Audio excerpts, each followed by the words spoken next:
All right. Morning, guys.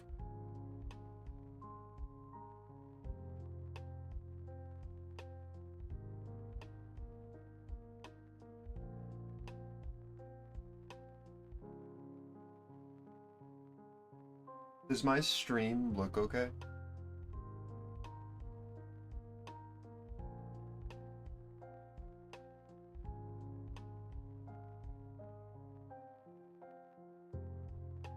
Can you see this browser window? It's on the screen for you guys see it.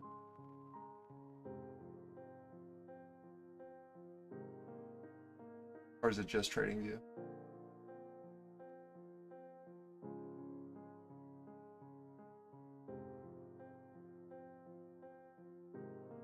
Okay. Good.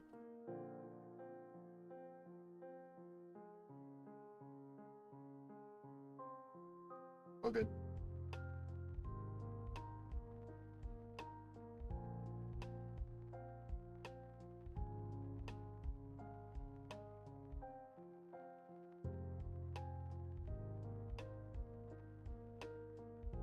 Huh? Oh, I was just trying to see if I had this set up correctly or not. Because I'm streaming app instead of a window today. See if it helps with performance.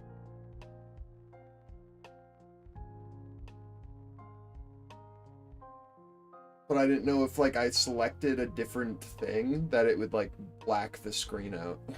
It's my first time ever doing it, so wanted to make sure. Because if I'm like click off of TradingView at any point and then it just like makes the screen pure black, that's an issue. That's how it'll work with like Discord streaming if you do it as an application. As soon as you like click off application, your screen just freezes for the user.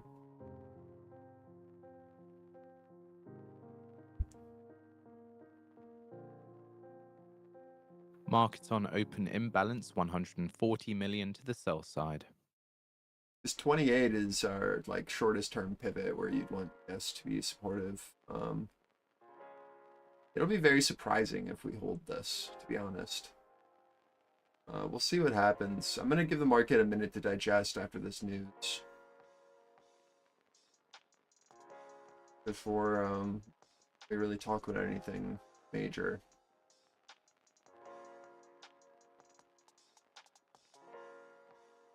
There's been a decent amount of absorption on both sides range that we've been trading in the last like I don't know 15 minutes.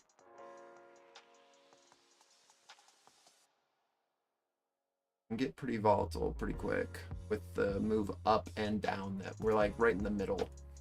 Meta Platforms jumped 17% at the open for the biggest gain in a year, and oil futures extend losses, US and Brent crude down by $1 a barrel. Jesus.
$56 on 456 on NQ would be your single print fills, but I don't see why we wouldn't just come back down to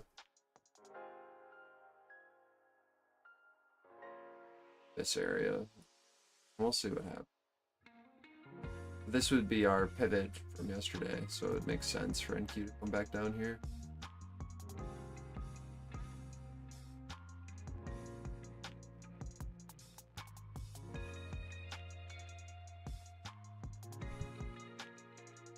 this move from payrolls are clearly not done digesting. So just want to be very careful with no structure above, no structure below for like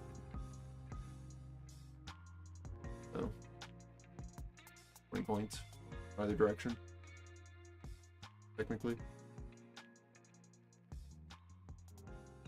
For ES, you just want to see buyers continue to try to hold this 28. If you lose 28s, then you've got 8 points of potential at least.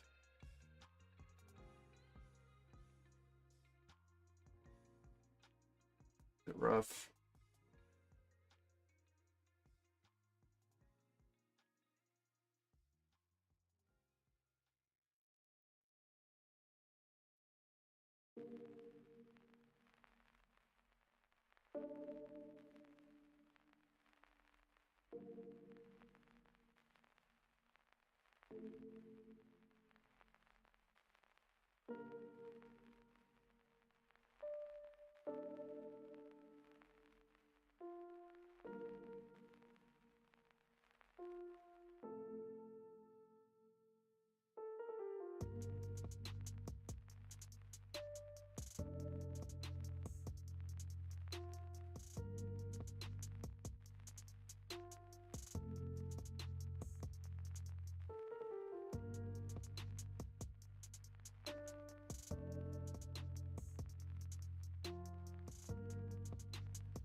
Basically looking for, after we break out of this range, can we make this supportive for a push up, or does this go off sides for a push down? That's literally it right now. We have a target at 45s, we have one target above, up at 56, but we need to see 37s become supportive for that upside. But that's just where our previous buyer was on this push up. I want to see a reclaim of this guy and a reclaim of this edge of this node for upside. Or we'll just come back down to retrace this pivot that's below us.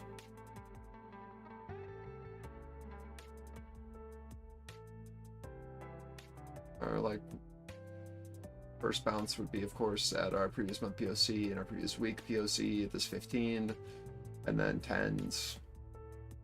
They're like your two targets, right? We're just waiting to see which way we break and hold.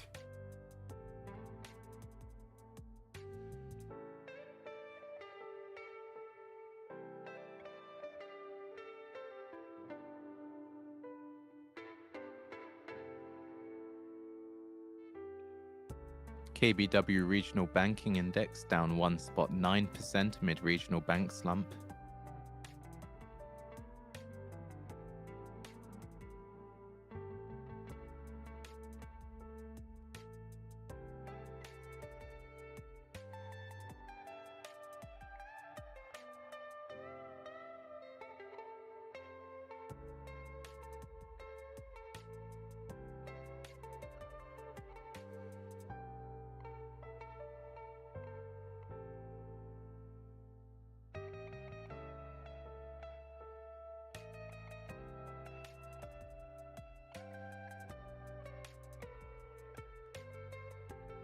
An EU source says EU countries endorse the Artificial Intelligence Act.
And this is the edge of our node, so until we see that hold is supportive, we'll continue to trade within this balance that I've got marked out. So just need to see it to look above and the ability to hold that, or this will be our range until either side breaks. Just gotta be patient. Really like the only trade unless you really want to trade balance for some reason.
I'm gonna flip between them.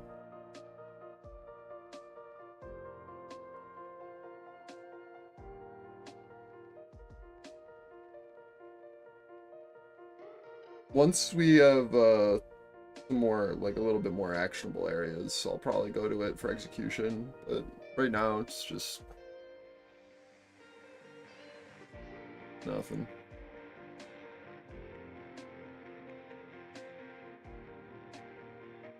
I feel like every time I go to the 15-second chart, people get like stuck and forget the bigger picture. So I'm trying to, as people like get onto the stream, they have an idea of like what I'm looking for before I go to an even smaller time frame.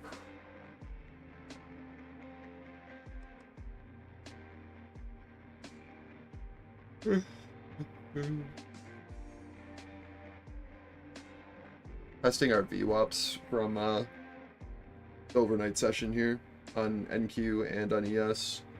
This will be a good first test. Actually, just NQ, I'm a liar. This 560 level.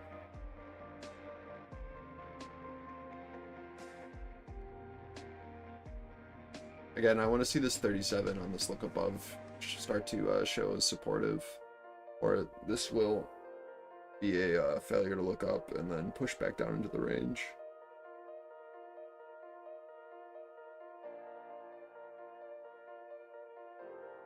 Remember our profile setups, right? We are looking to see, this is balance, this node, right? Can we hold the high of our balance where seller value is to make that supportive? That is what the current play is right now. We have a very clearly defined range that was built out for us pre-market from this seller. Now we're looking for this pop and the ability to hold here for a push to 45 as first target.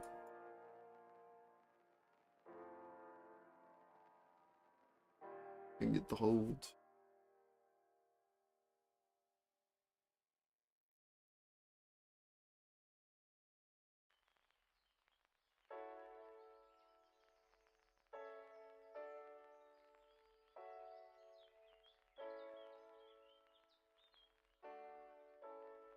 Absorption so far, but tape is still pretty fast. Definitely a buyer here.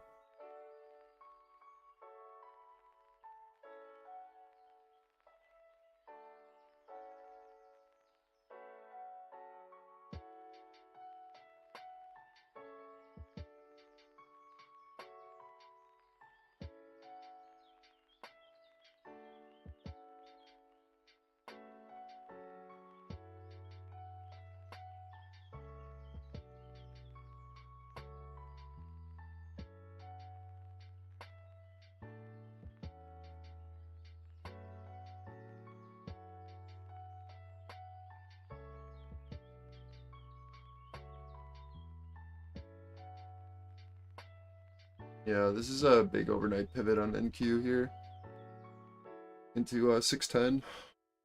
I need to see a push over that. It's a pretty vital level.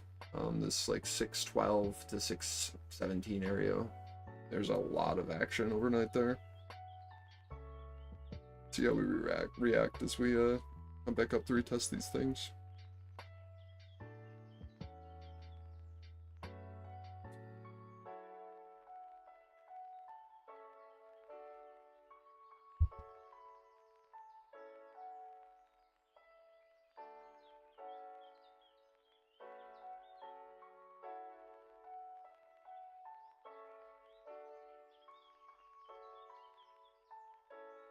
With any like news type thing, remember you always want to be targeting the gap fill as where your seller potentially will be. Now that we've filled that overnight gap from this sell-off, right?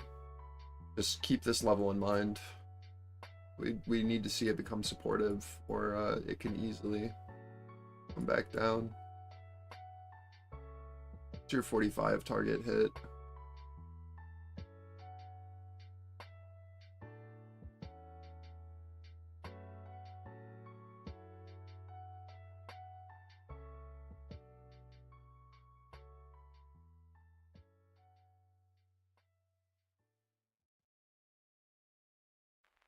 Next target above this for me is just going to be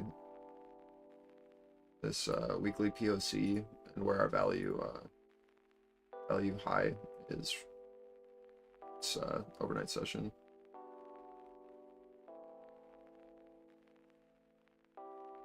I did not mean to draw this line. So again, we're just at gap fills here, so we just need to see if we can build and hold these areas now, make them support again. Or there's a lot of,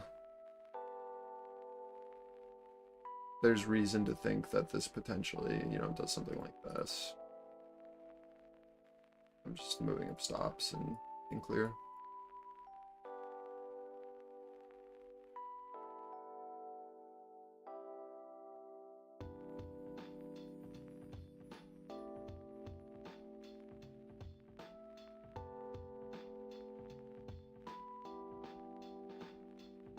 And Meta Platforms extends rally above 20%. 8%. Nuts.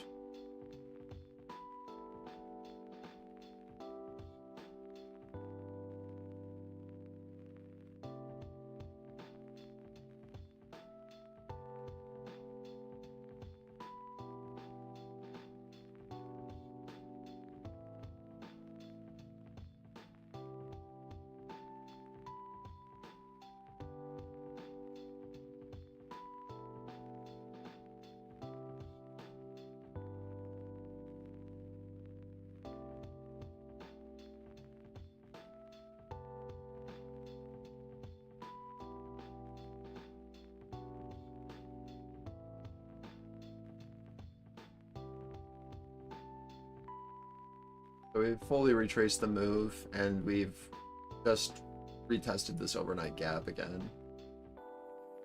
From the close of RTH session, and then the open of ETH, and then right back up here. So just be very careful.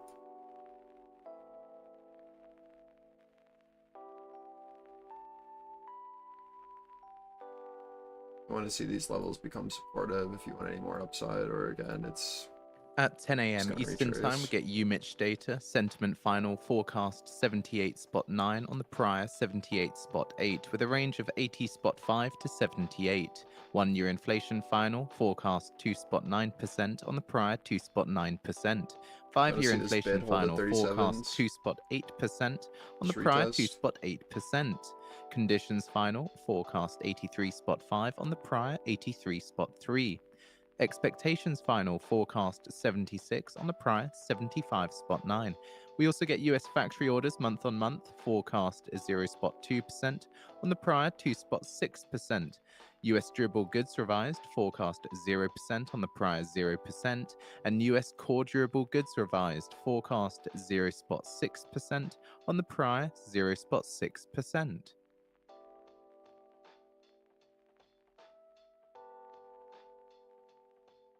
I'm less confidence in this trade on a retest until we see a rebid here, but this is where we want to see it become supportive. We traded from our 37.25, rebid, push to 45s. Now we have to just be careful. Again, we are at our pivot on NQ, so everything just needs to pull back. Ideally, NQ is able to find a bid here at this like 63 level, 64, right? Just this purple line. It's VWAP. Just looking for that to become supportive, and for the Russell to be able to now hold our Globex low if we're going to see any more upside.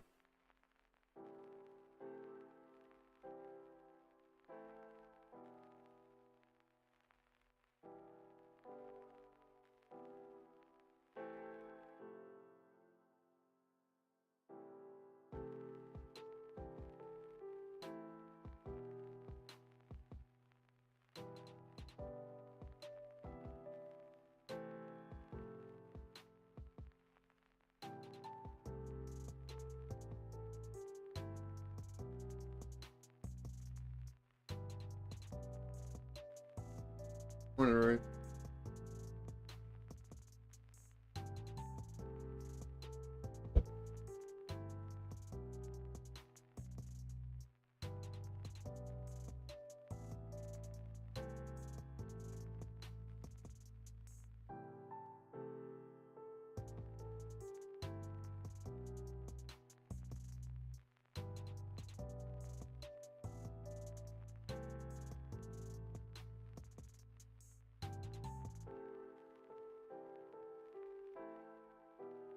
And you're really just watching, again, this like 60 to 50 area on NQ. Want to see this bid.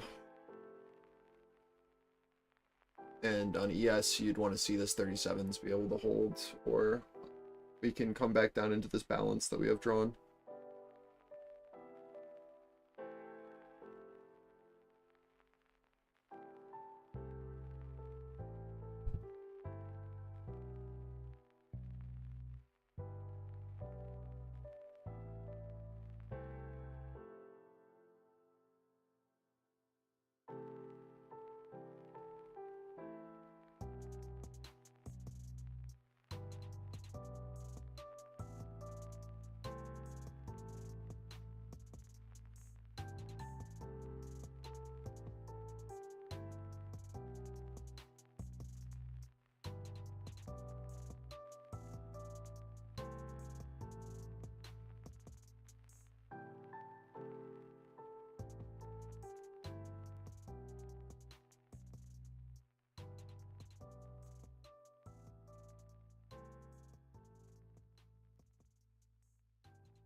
Yeah, overnight session was dramatic.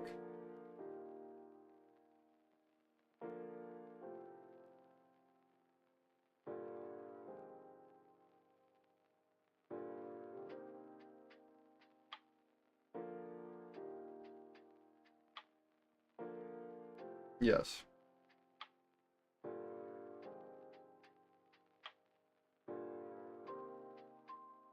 Weekly VWAP back up to resistance.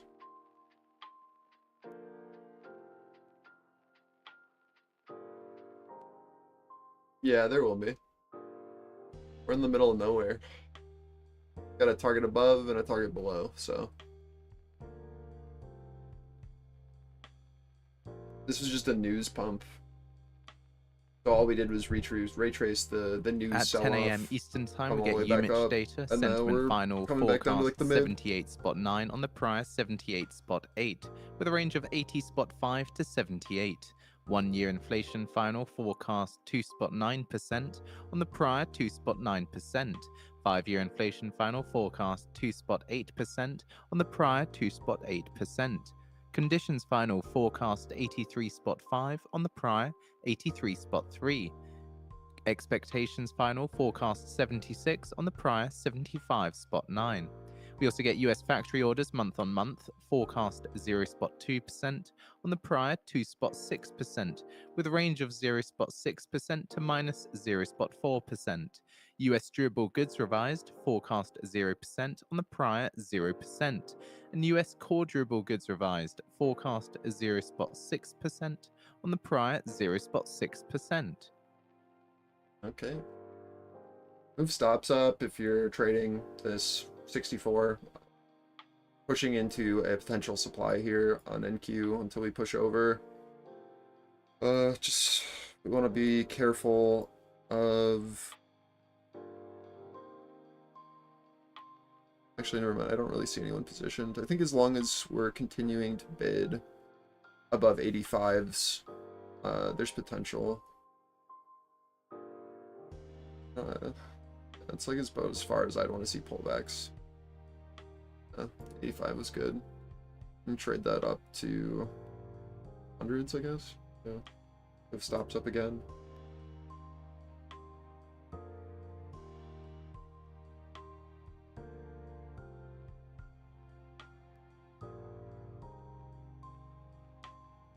It's a easy rebid. Oh.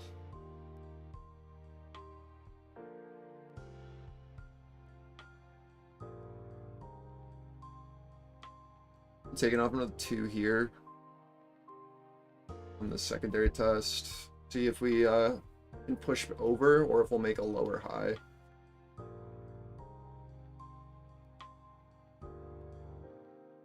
Again, like 610, your next like real pivot. You need to get over that and do that for it to become supportive, or you're gonna continue to just see your seller positioned here. Same thing for ES into 45s. So it's just like move stops up or risk off. Do whatever you want. Trade's free.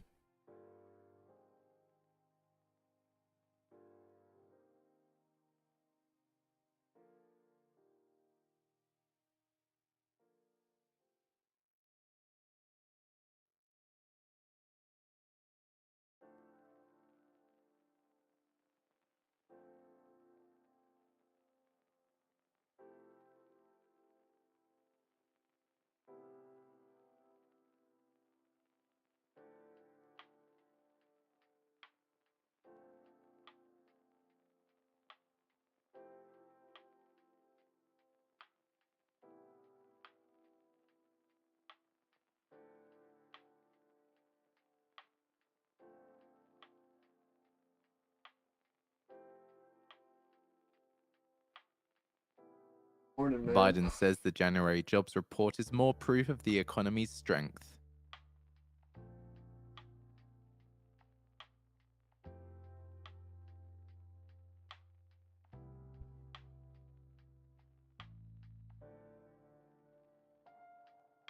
One minute remaining. I'll lead with University of Michigan sentiment final.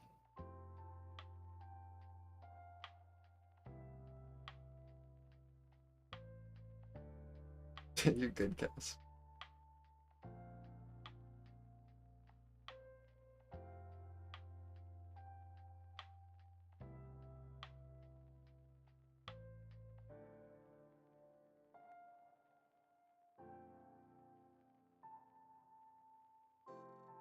We have some news coming out in a minute. Was that Michigan sentiment or something? Careful of that. Yeah, 15's good. We're just looking for the rebids and reoffers, especially if you're new to Dom trading. Like I think it can 10 be very seconds. helpful. It shows. It has a pretty.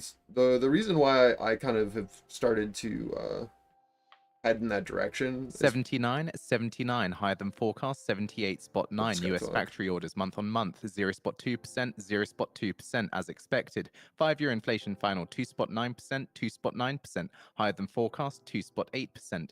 1-year inflation final 2.9%, 2.9% as expected. Expectations final 77.1, 77.1 higher than forecast. 76. Conditions final 81.9, 81.9 lower than forecast. 83.5. US core durable goods revised 0%, 0% as expected. Core durable goods 0.5%, 0.5% lower than forecast. 0.6%.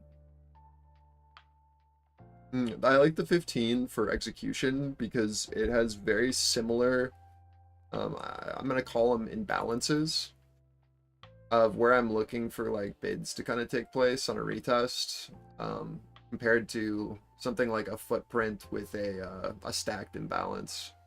And a stacked imbalance is basically just like 3 levels in a row where you have a delta imbalance that's we've basically just like pushed through.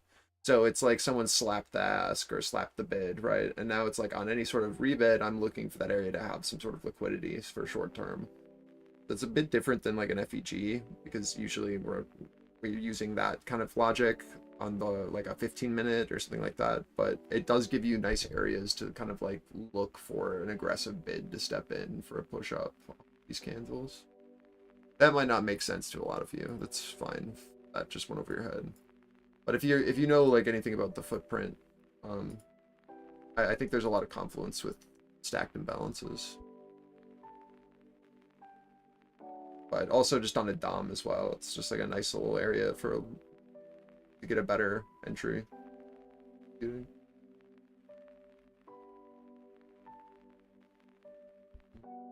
Usually spot the higher low first and like the contention level. Also kind of leading down here. NQ still hard resistance at that 610. You need to make that supportive if you want to see any more upside.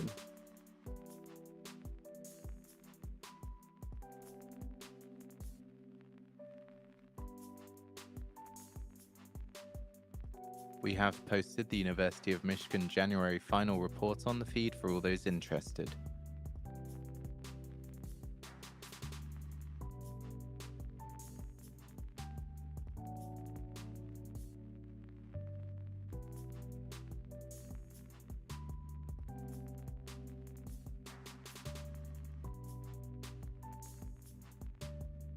I'll be right back.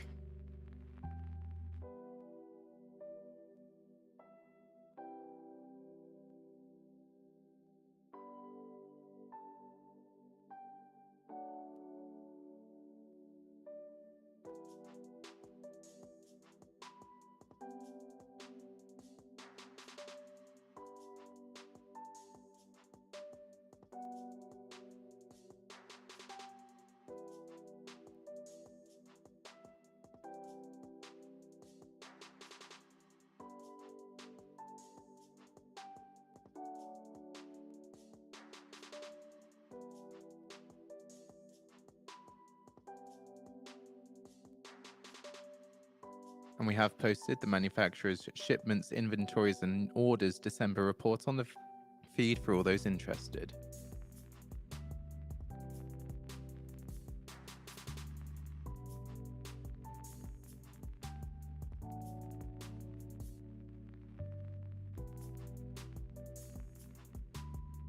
Sorry about that.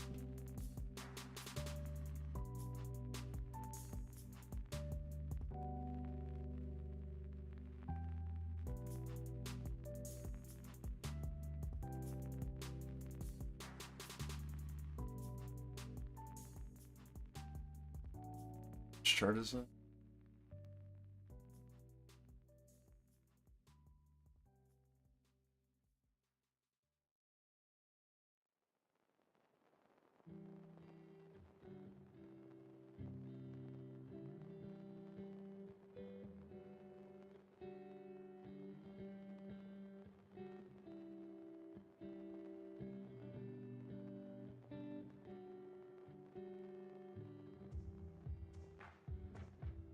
So the indicator is giving us our level that we want to hold.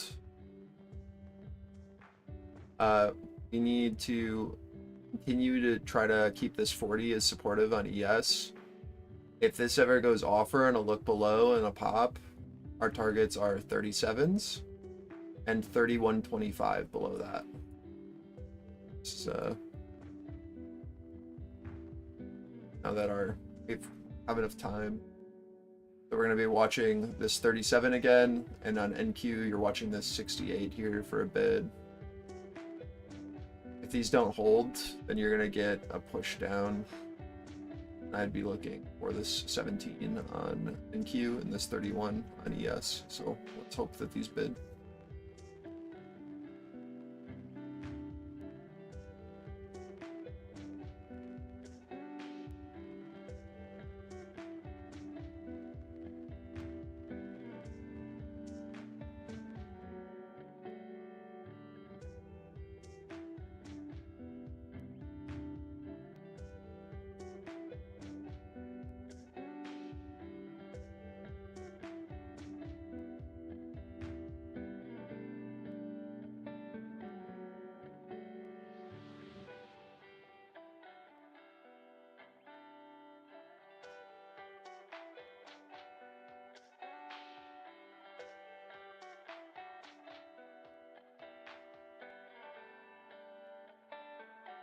Thing is so clean, man.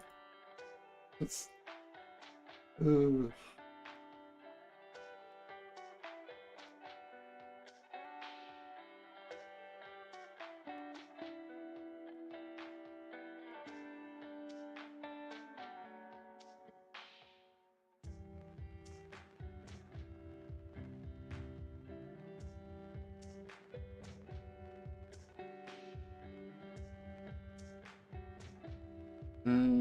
I don't want to release it without a fully built out strategy for you guys, because it's like, it's really nice because I understand how it works, because it's actually just like one of my setups. But I don't want it to be confusing for someone who's new and thinks that they can just throw it on and understand like things have all of a sudden changed. So I've got to develop it out a bit more for like a new customer who would I have to be able to explain it. What is it called? Like an elevator sales pitch, you know? If I can't do that, if I can't tell you how it works and explain the basics of it, of why and where you should be executing in like 2 minutes, then it's not ready.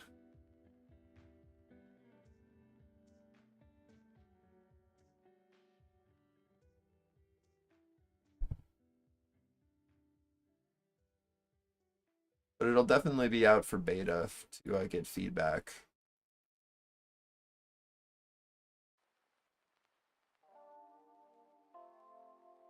Give it out to a couple people to see how they like it. If they find any different edge than I have.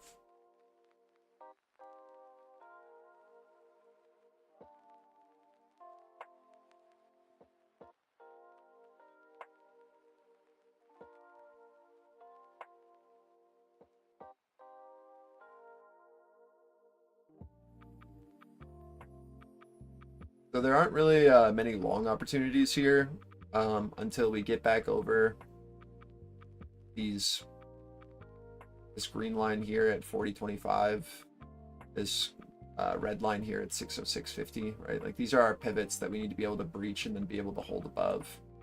This is fine where we're accumulating, but if we break below this 36, I really do think that we just come down to these lows. So it's fine that we're building here, but we do want to see the Russell be able to kind of get over this 54 from our pivot as well. Just understand that we have this divergence, right, where we're holding the upper area, upper zone on ES and NQ, and the Russell is pushing to the downside. So we ideally want to see the Russell be able to hold and catch a bid here, or this is going to lead the market down to our lower target. So I would like for this level to continue bid.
I have this thing on twice. Why is it?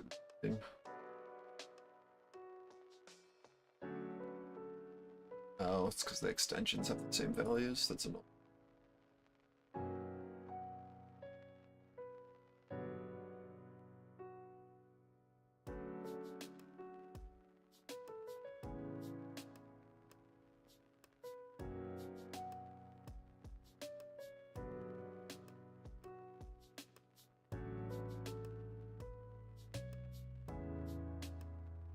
What are we looking on tick? I haven't even looked at tick today.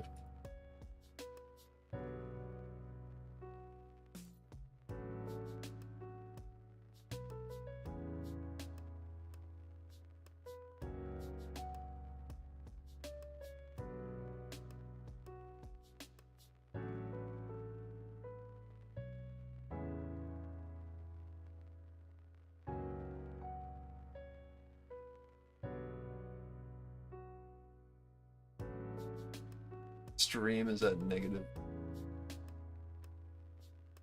Thanks. Russell continuing to reject our secondary pivot, our POC for this range. It's going to be really tough for the market to get a move with us continuing to reject at Globex low as well as our 54.8.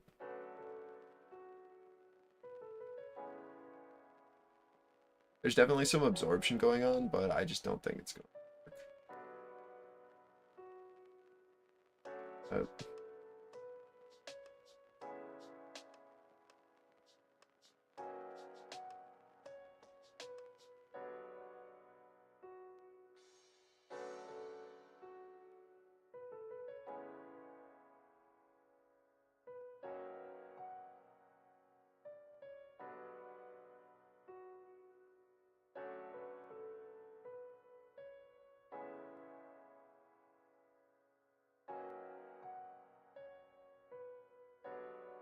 And the NQ footprint is wild.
I think it goes without saying the move up stops.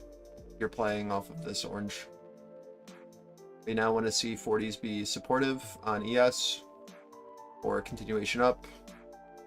Understand that we have our value high that we need to test at 45s above us. So that would be your next target if 40s show is supportive here on rebid.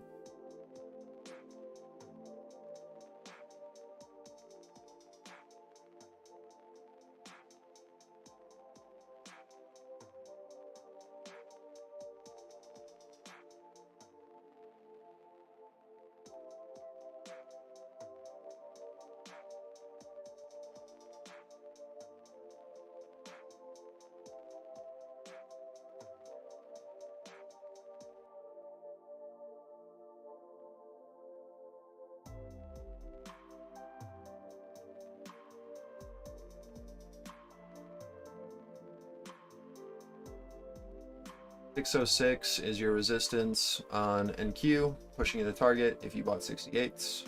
Again, ES 45s, as we push into that, move stops up. So we can make those lines supportive. That is the high.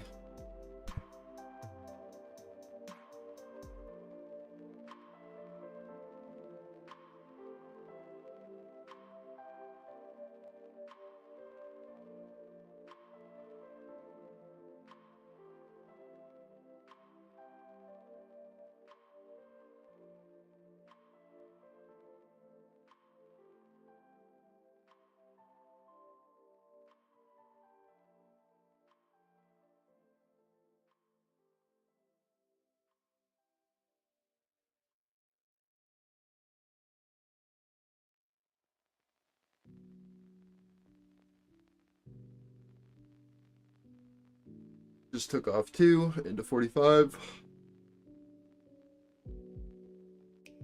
Now we look for these to become supportive on a look above.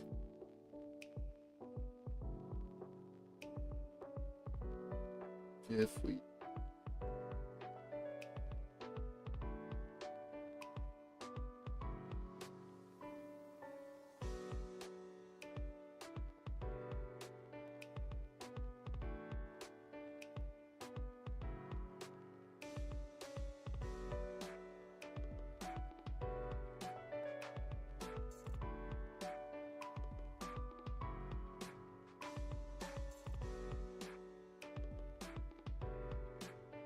Yeah, I figured you guys would come up with some good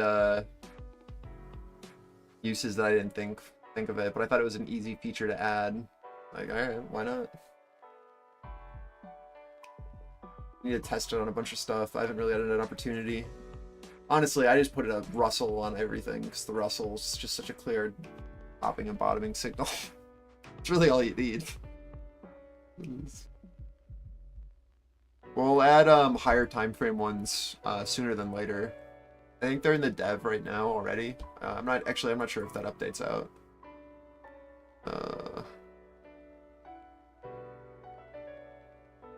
No, it's not. That'll be like right here next to it though. It'll let you select higher time frames for alerts if you wanted it. Problem is that you're gonna have repainting because think about the amount of bars that are in a 15-minute if you're on a 1-minute or a 15-second chart. So like a 15-minute signal can repaint because a lot can happen in 15 minutes when you're on that small of a time frame. Like, so it's gonna have the higher time frame ones are gonna be a little weird. I don't know the use case of it, but I know you were asking about them.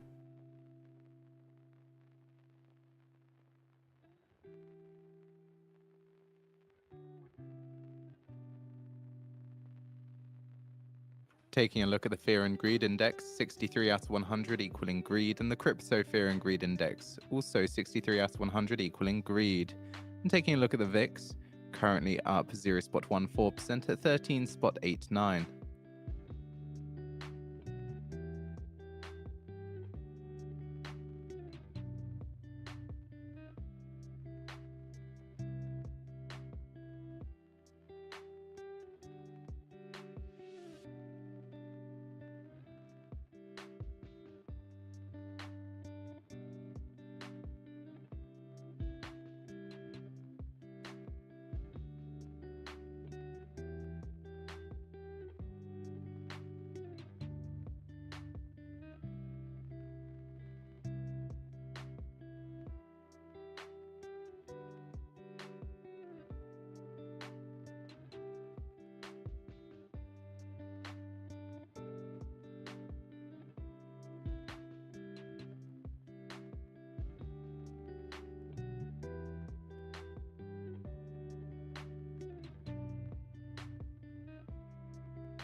This is nice with the Russell went from lagging to leading into this high. I'd love to see this 56.8 hold on this push above now and bid off of this. If we get that, then we can get continuation across the board. Ideally, this isn't a look below. Sorry, a look above and then a fail. We really want to see this continue to bid.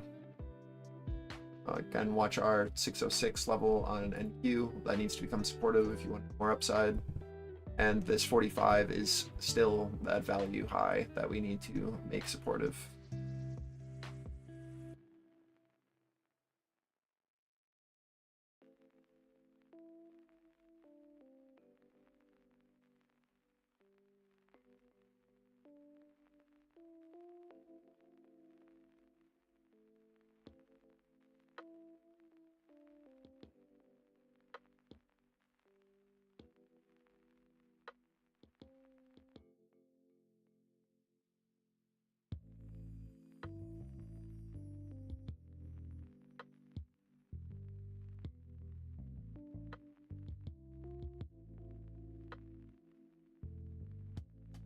Treasury 30-year yield rises 10 basis points on the day to 4.22%.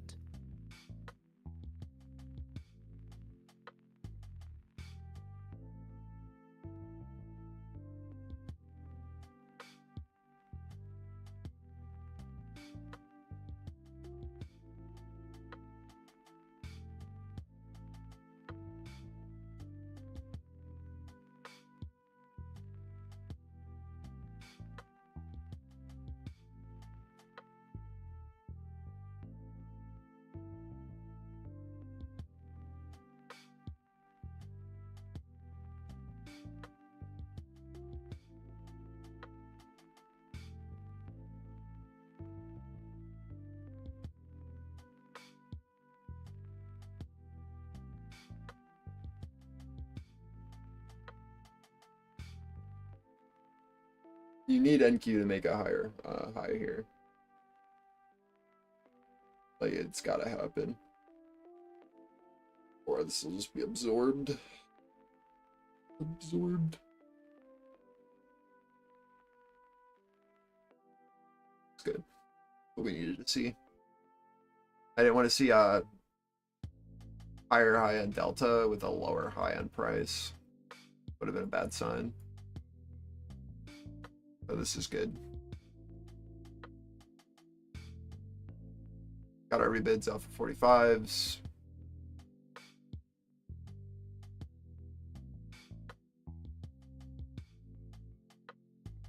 I don't know what comes first, the push into 630 or the retest of 606. One of these is going to happen first. Either we come back up to value low here, or sorry, value high at 632, 634 area, or we're going to come down and retest that 606 for a rebid or pushing. Just look for either of them.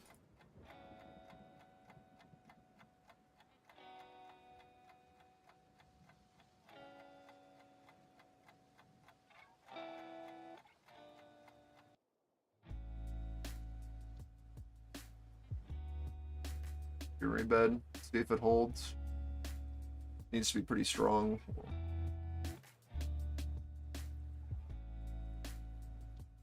Russell might need to come back down to that 56.8 before we actually get confirmation.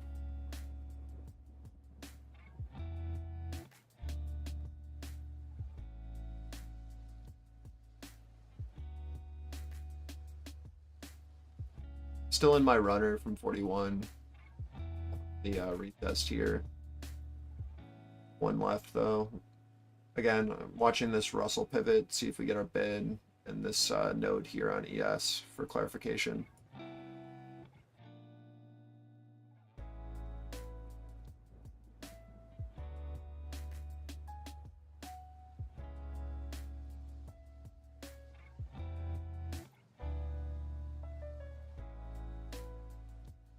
Sucks that we lost that 606. Now we have to get back over it.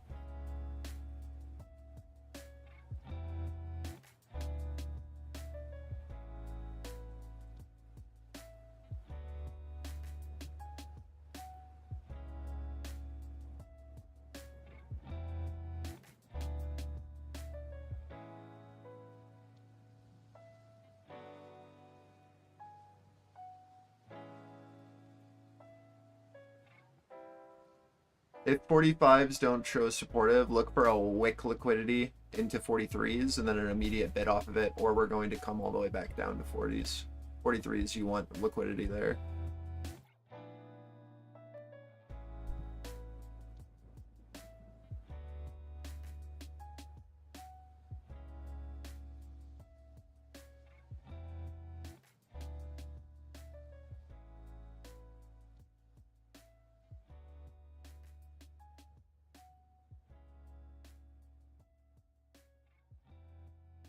Nice.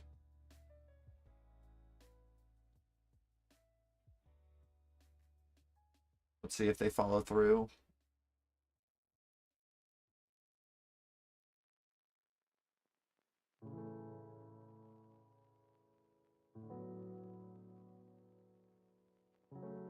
We need to get over 47s off of that 43 bounce for you to feel comfortable in this, or again, it's just going to be exhaustion.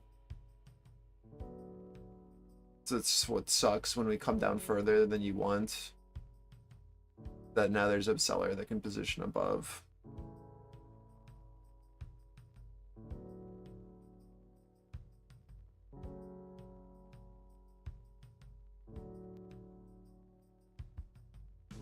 You have offside buyers now potentially at like 50s because of this shit.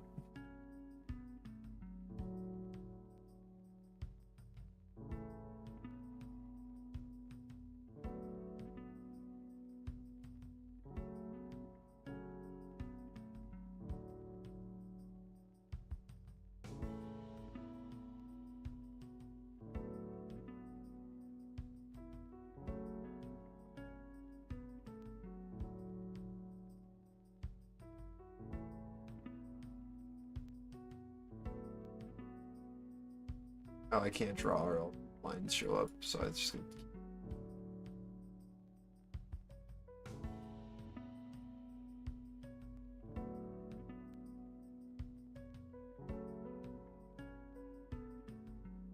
They're definitely trying to, buyers are trying to absorb at 43s, but just be very careful, because if this guy steps out of the way, it goes to 40s immediately.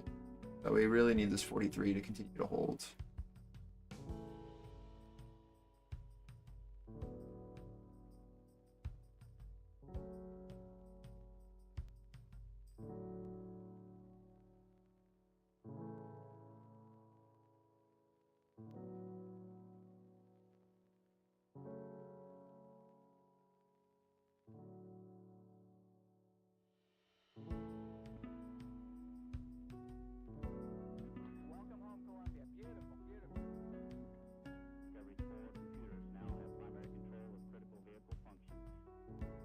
IB close.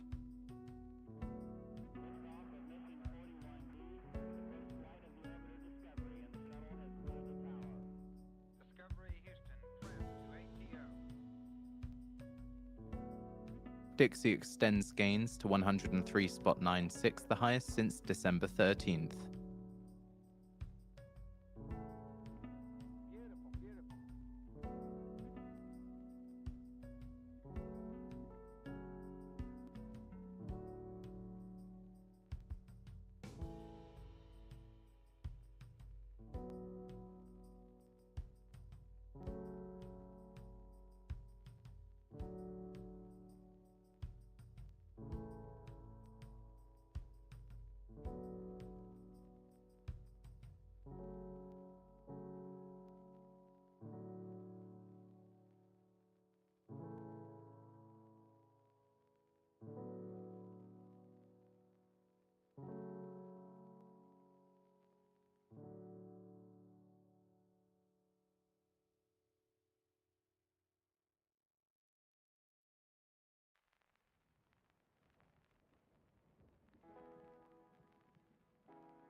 New zones are developing now off of IB close.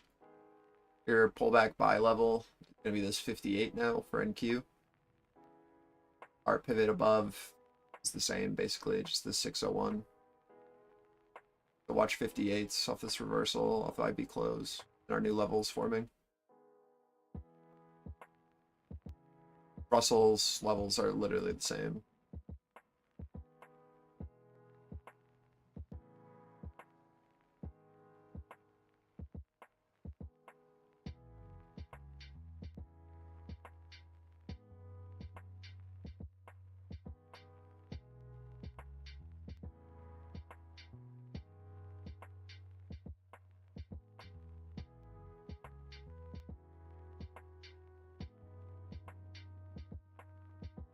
Gonna be a tough one. You have a lot of offside traders that can be punished here. I'd wait for the right side of the V here.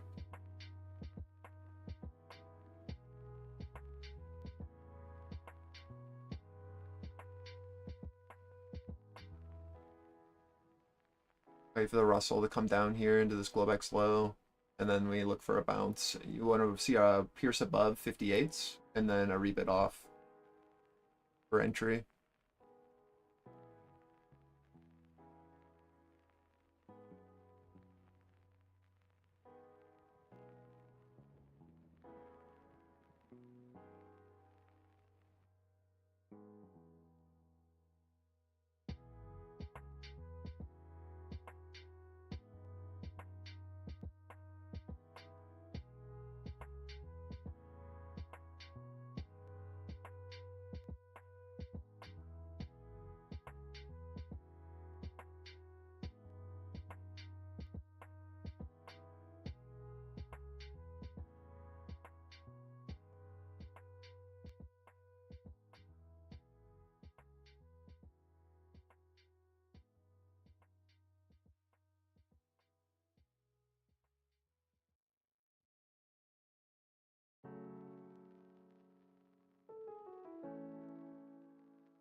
If you took this, you need to move the stop up as we approach 70.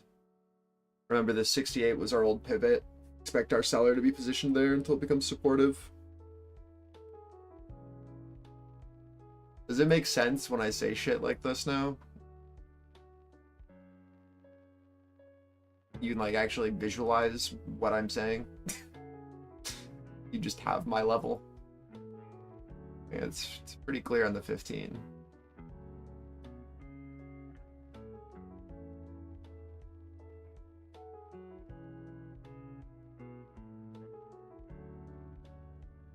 So clean. Holy.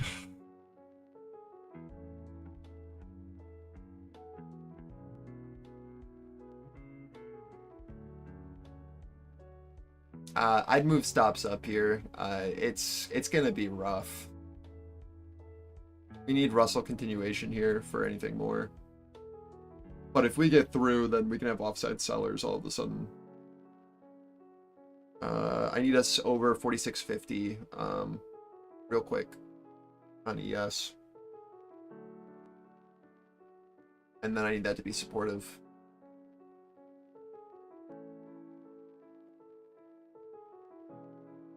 No, this is just like us hitting our heads back into the thing that just sold us. So like we know a seller's sitting here.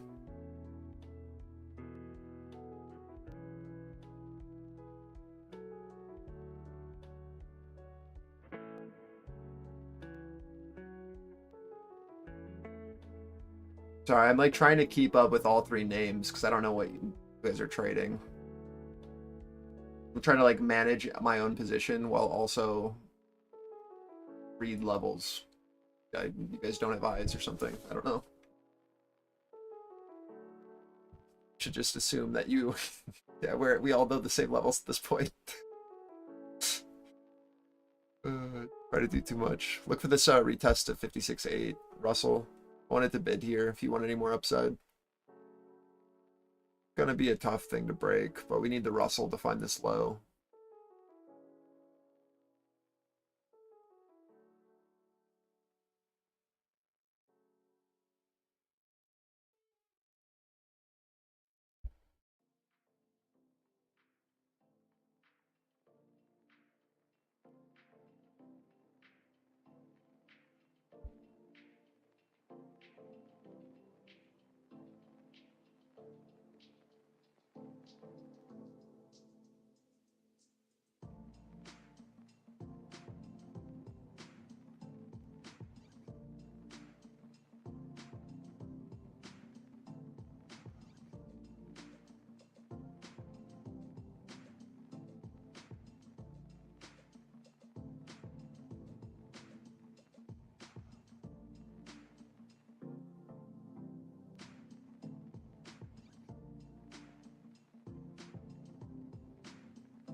Yeah, 86 is a good watch. Just look for a pushback into that 601, 606. We hold.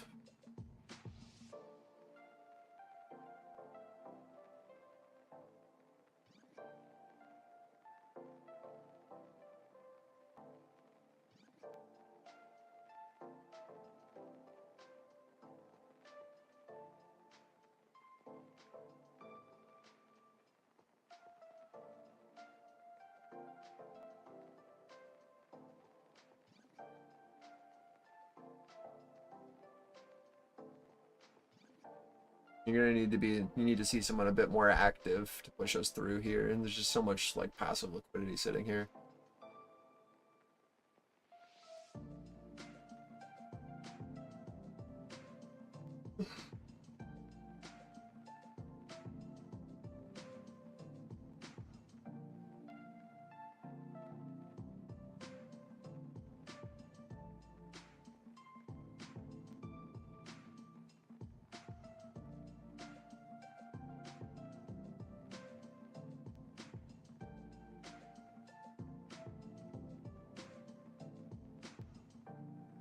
That's target.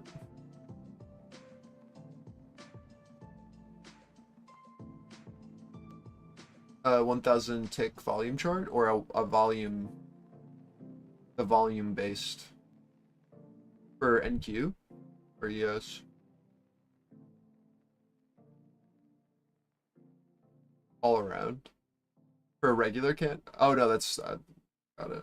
Hey, look.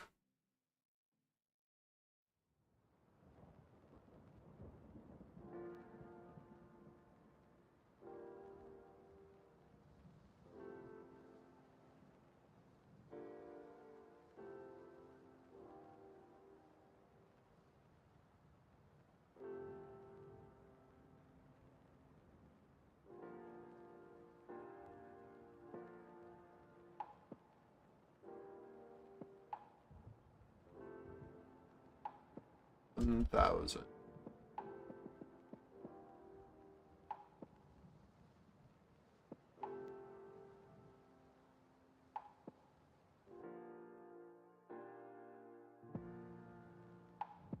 I mean, it looks good.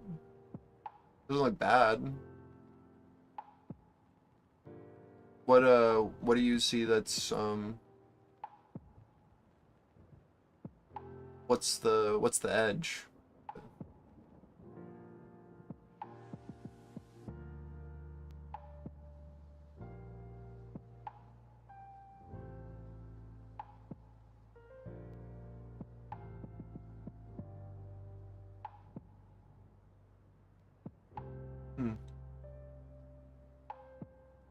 Is that just to like help you stay in trend or what?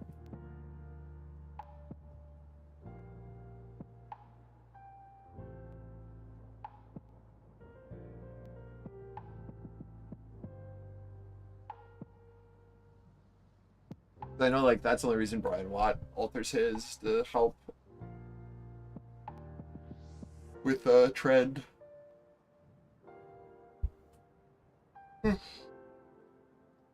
Oh, that was an aggressive sweep on the tape there.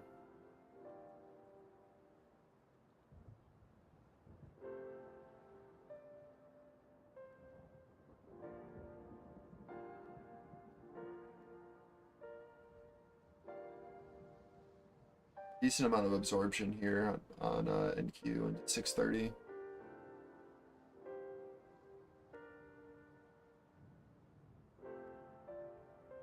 Yeah, we're gonna have to see who wins this one.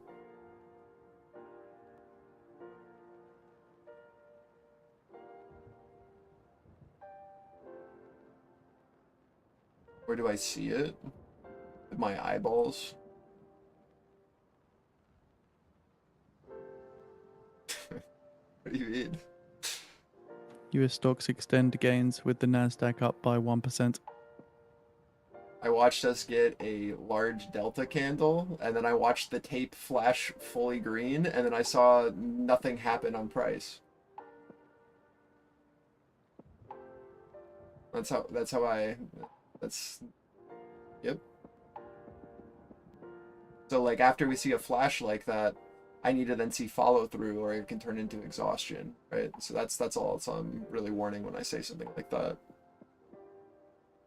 And you see like a flash up of delta, and you don't see a lot of price movement, but delta is like flying off the charts, or like the tape is flying, and you just like our candles in the exact same position, or there's like a wick on the high, right? You just want to be careful because it can lead to exhaustion and then a push back down. These are Globex high and Q.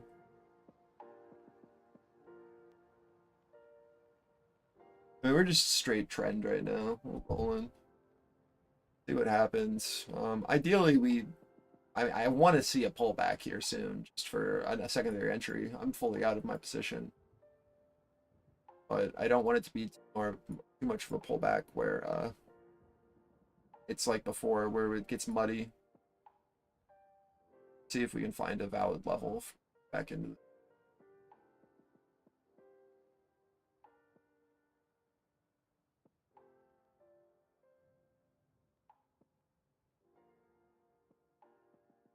Yeah, 620 rebid was great. You'll probably get that opportunity again if this Globex high doesn't hold on NQ.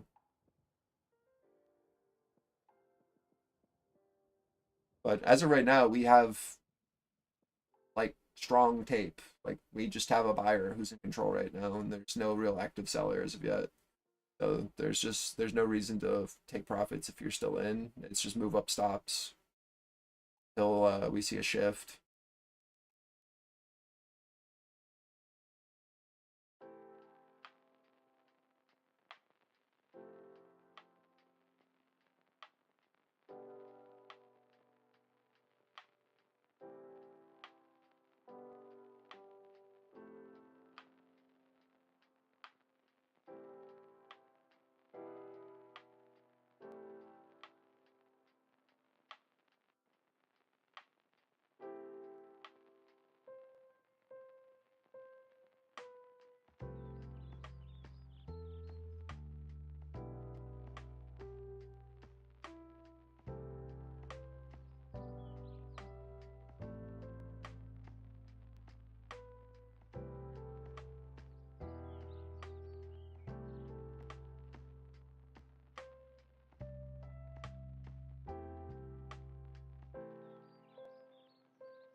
Good. I'm gonna switch accounts here in a second. So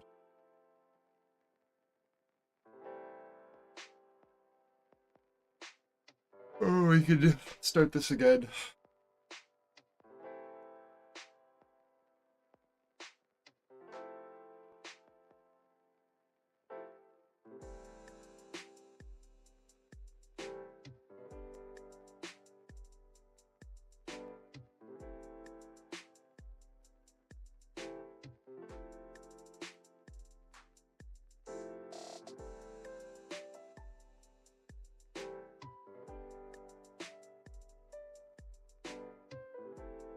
It's just narrating what I was literally trading, so I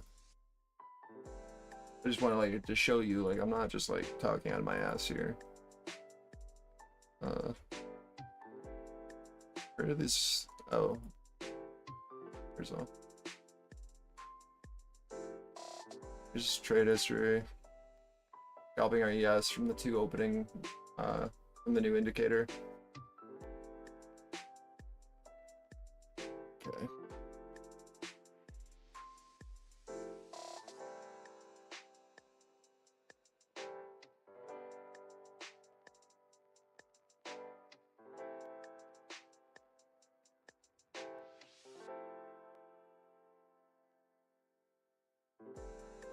Do this often, too often, bud. A break.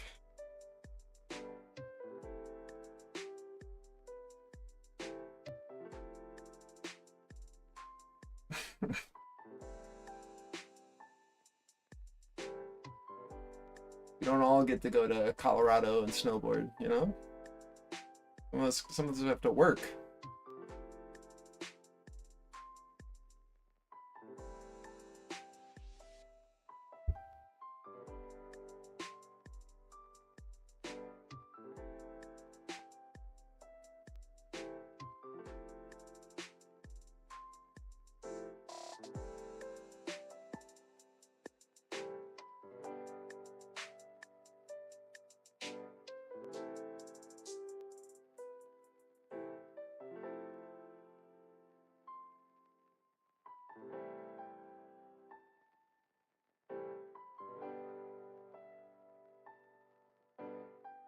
Damn, you tried to pull the inverse me? That's crazy.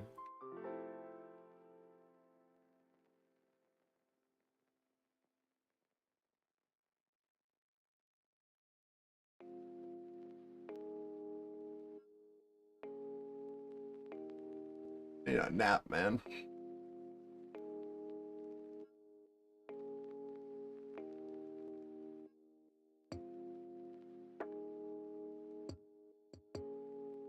Pull back to 620 is seeming more and more likely on NQ.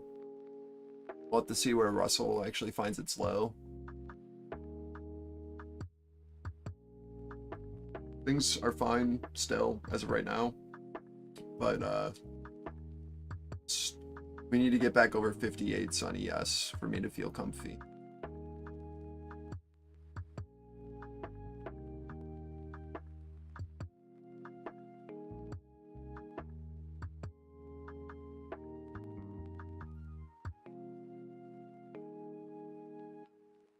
You just want the pullback to see,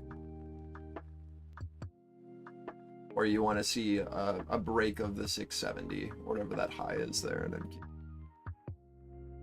again, it's usually the best bet is to just wait for your pullback level and then watch for the Russell to bottom and then take the trade.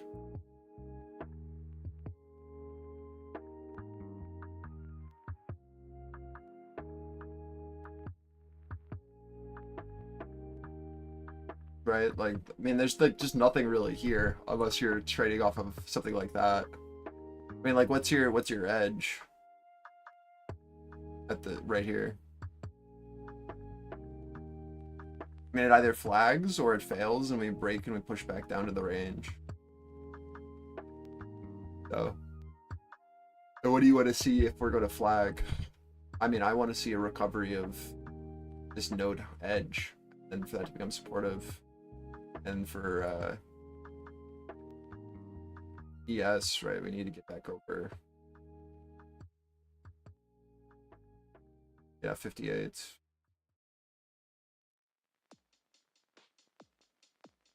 Yeah, exactly. That's what I'm saying. Like, that's what I meant. Like, this doesn't need to be a short. It's a pullback for a buy. Yeah.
No, I don't have any Apple products.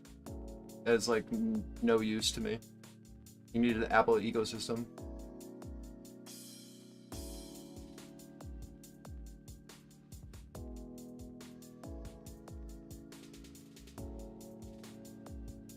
The immersion for what? I don't have the Apple ecosystem. Google doesn't even make apps for it. They opted out. My entire like life is Google. So seems pretty useless.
I have an Android? Yeah, I have an Android.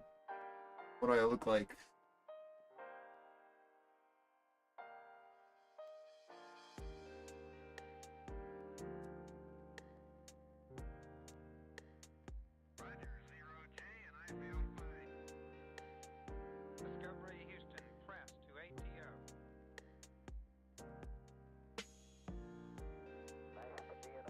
half of the apps I use aren't even allowed on the Apple iStore, like iPhone store.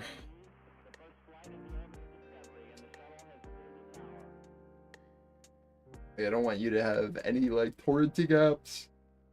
I don't want you to have any content that they can't monetize and take their 75% cut from a developer.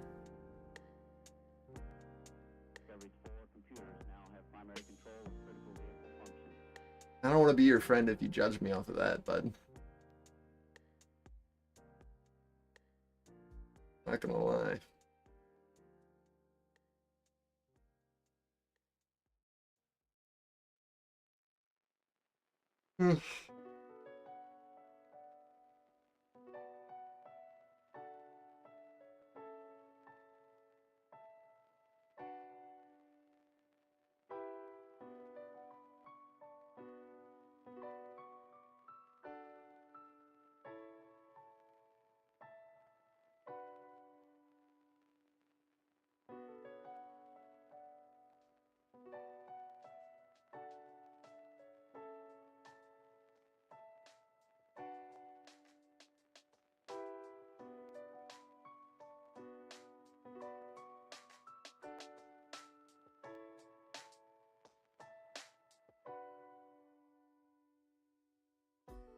It's just an elitism thing. That's all it is.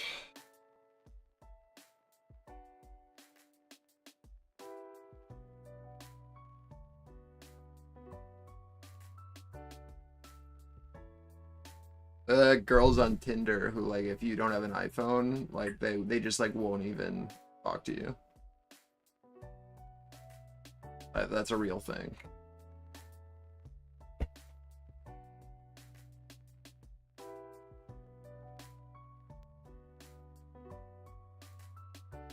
Yeah, it's, like, the easiest screener for terrible people I've ever seen in my life.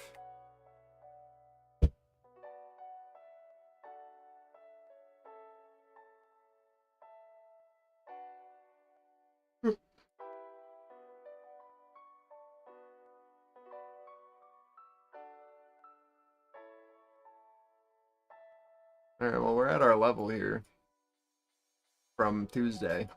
This is target.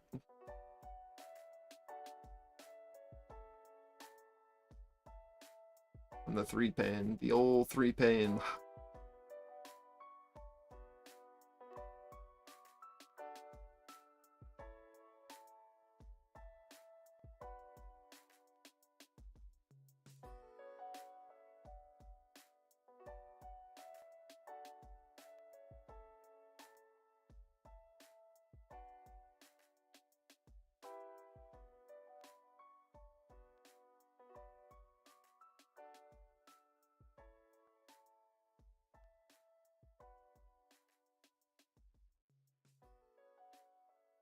You're getting ads on the stream?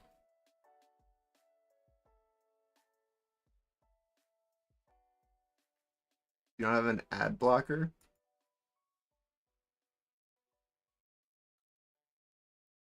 So I need to teach you guys how to avoid ads. That can be our Monday lesson.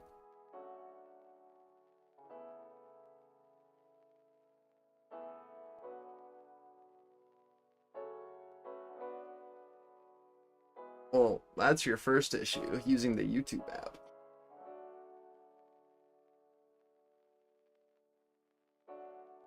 Let me give you one that has ads disabled by default. Audit APK. Got you.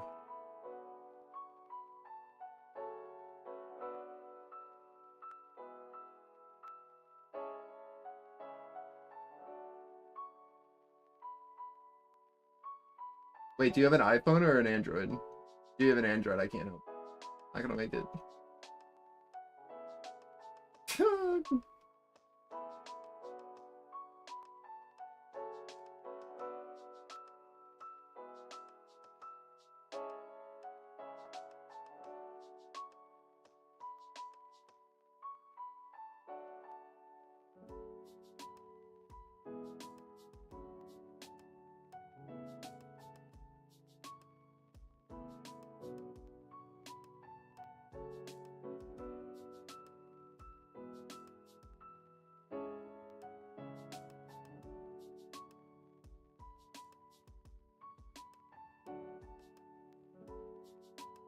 Here's everything you need to know.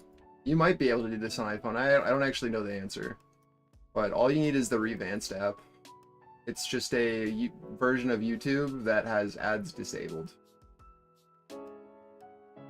You're welcome.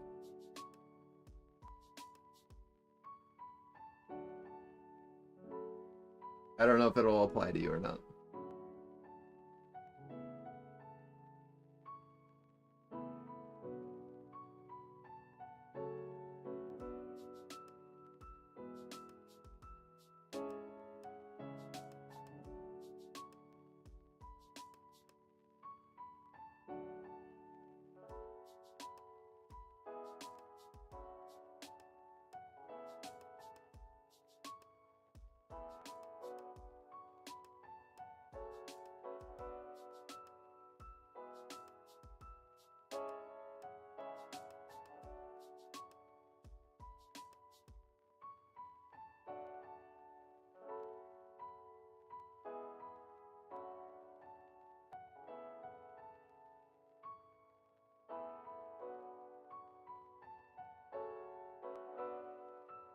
Yeah, if you have any questions about all things piracy, DM me.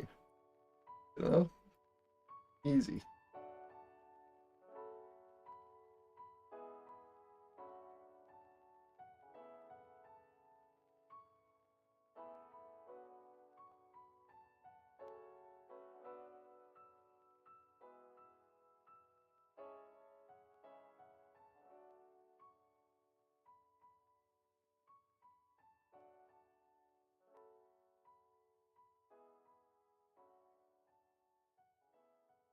But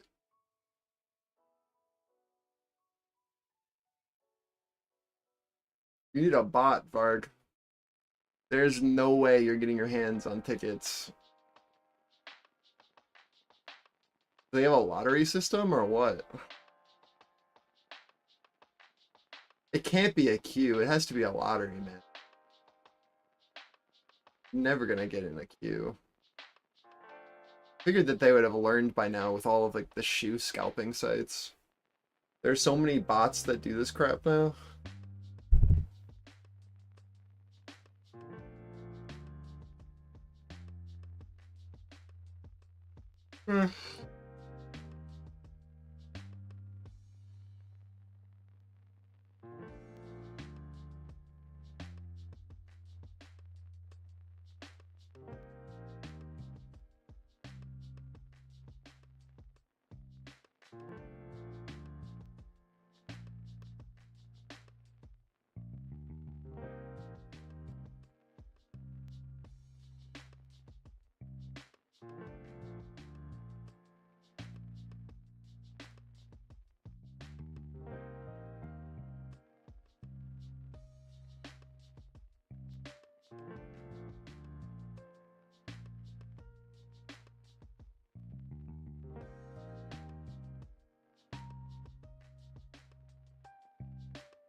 How much are Taylor Swift concert tickets? Like $500? More?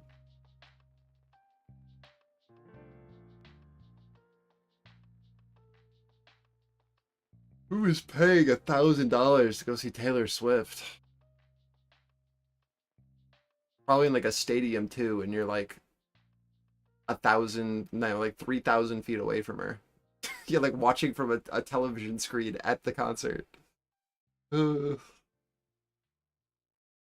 probably have a better view from the Netflix special that comes out of the concert.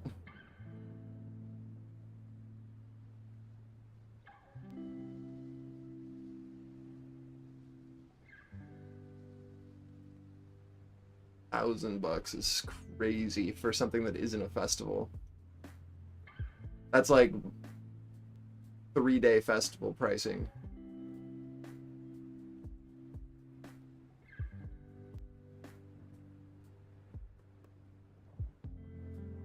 I'm just saying, man. Like, what?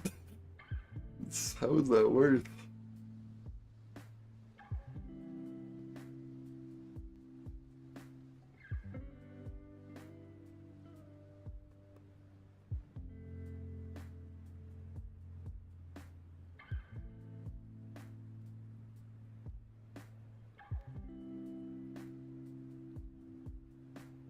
Watch this 620 on NQ on retest if we get it.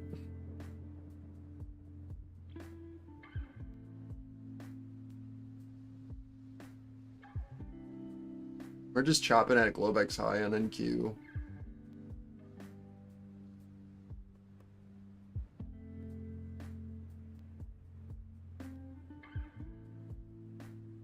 We spent so much time up here in Globex.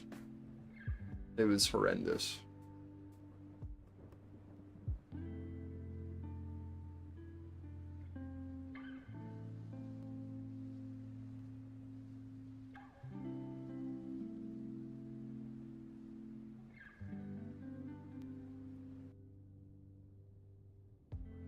I mean, you guys don't weigh out pros and cons before you buy anything? What are you doing?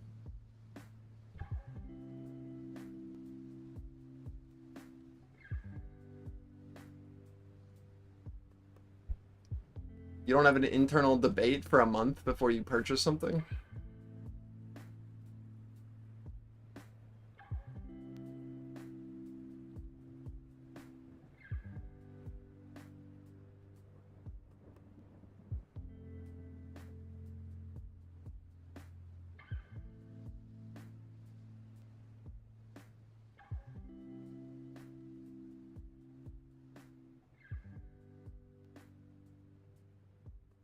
My parents gave me like money PTSD, man.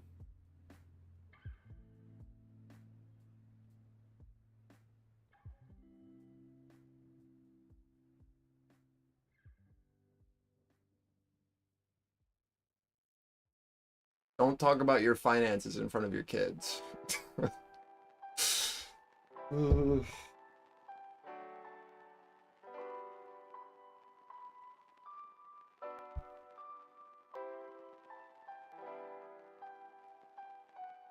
Yeah, but there's a way to do it. One is educational and the other is proxy stress.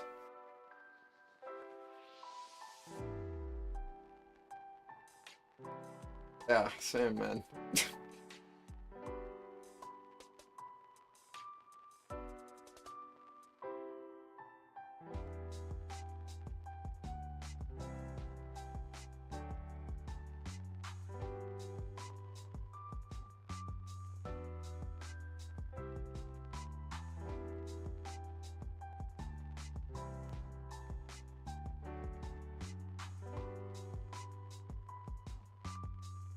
Not yet.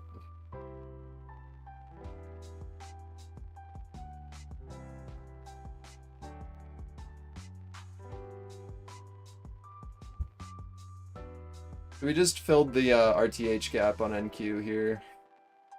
It's literally all we just did.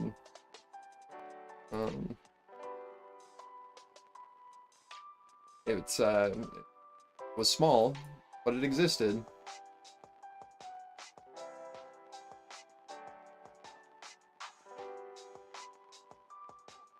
See if we can hold.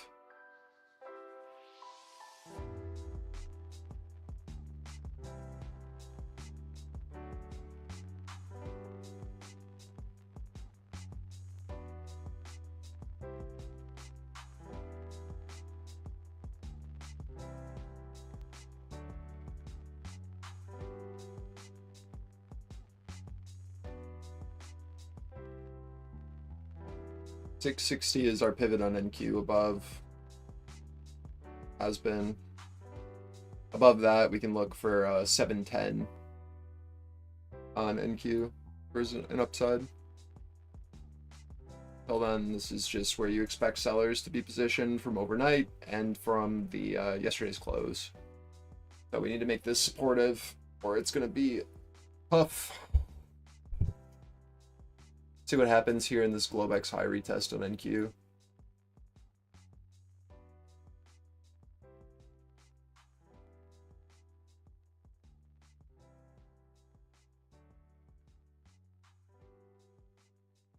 The Russell is at the exact same pivot that I was talking to you guys about yesterday. That we traded around at 66.3. We're actually just oscillating. Russell's still like in yesterday's range. Disgusting. Before the pop up. So it's continuing to oscillate like the first range that we had marked.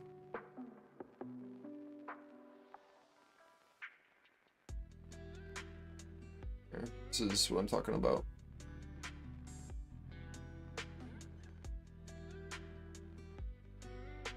We're still just oscillating this pivot, trying to reclaim this seller. The seller is still present here. And we still have the gap from overnight.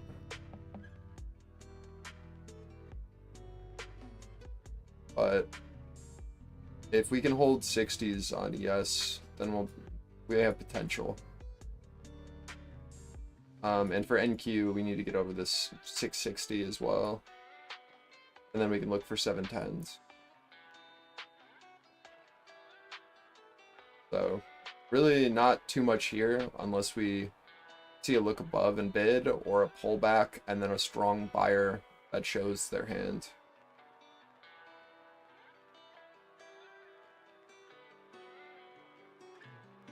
Either like we see some like a discretionary trade that makes sense, right, based off of market generated information that follows our trade plan, or we wait for a pullback level at a structure and then have a mechanical trade. Those are really the only two things you can do when you're up at the highs.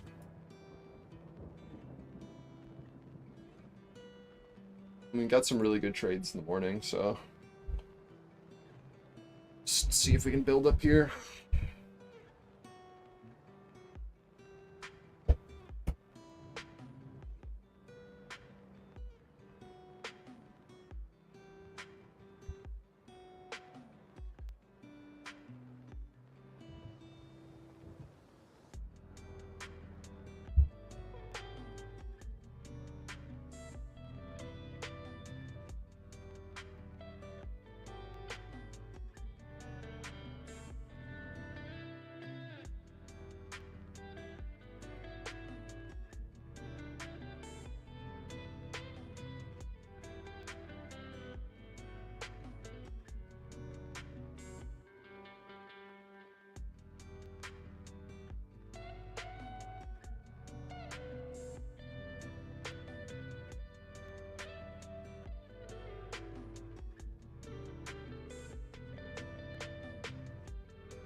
Apple turns higher after erasing the 4% decline.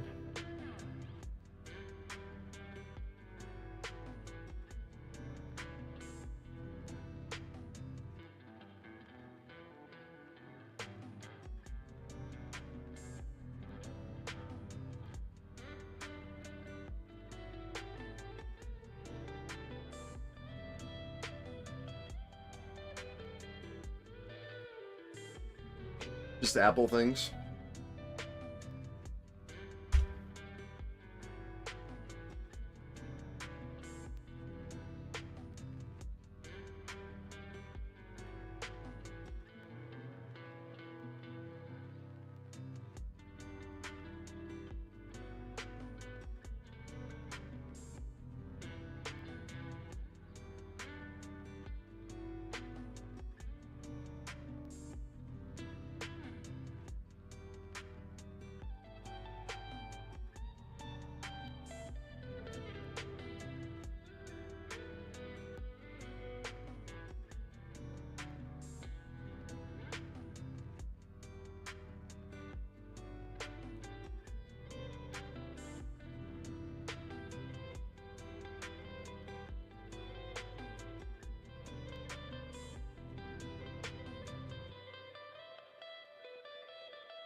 Watch our 620 as we come into it.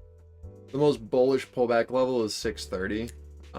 But just this is where we start to look for absorption off of any of these. Like whenever you see a wick like this, just think that like limits just got filled there, and now we're looking to see if we get a delta divergence or a continuation down. If there's no follow through off of that kind of aggressive pop up, just think of it as like an exhaustion. Limit got filled, pushed up right back into supply, and then you get continuation down. We're just looking for pullbacks now. Need to see a buyer step in for anything to be valid. You have to remember that now that we broke below Globex high, that's now where your seller is going to be positioned. Later, Kowalski.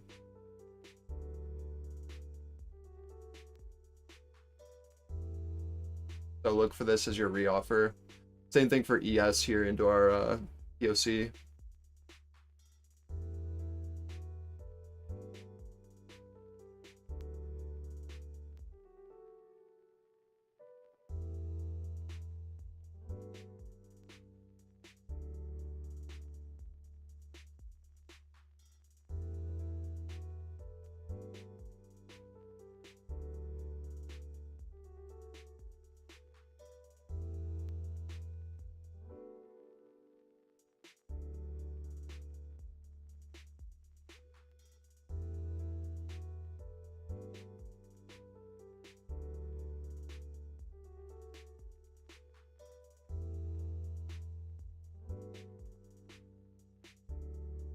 We're just rotating zero tick. So ugly.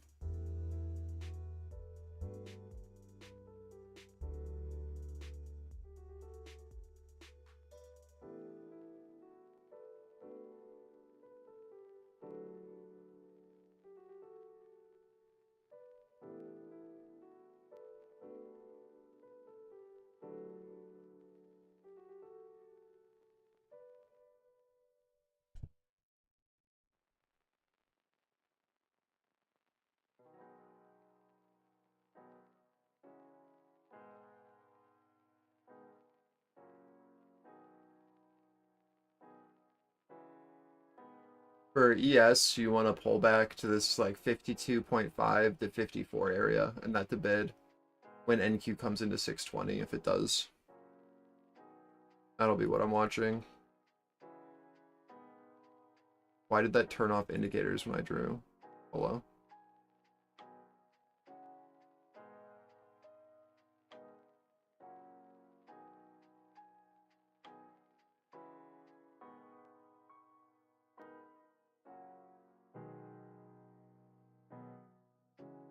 This doesn't have to do this, by the way. We can just bid, but this is what I'll be looking for, so I don't have to trade this shit.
Great job playing the look above and hold.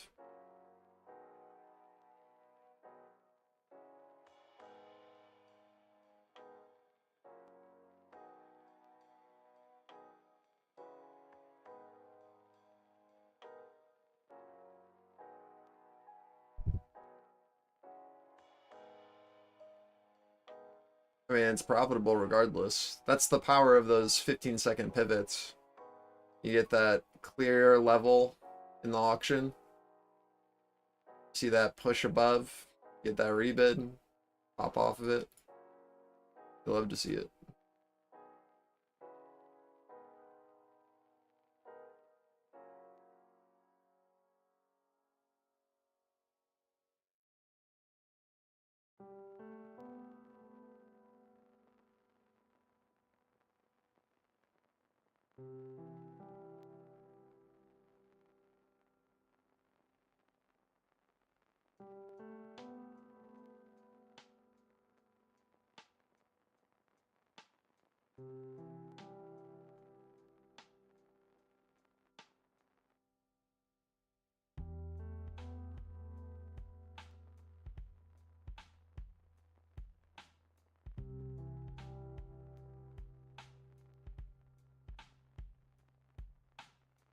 This is definitely not a full session for me, by the way.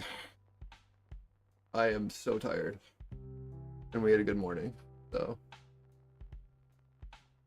I take a nap when Mario gets on.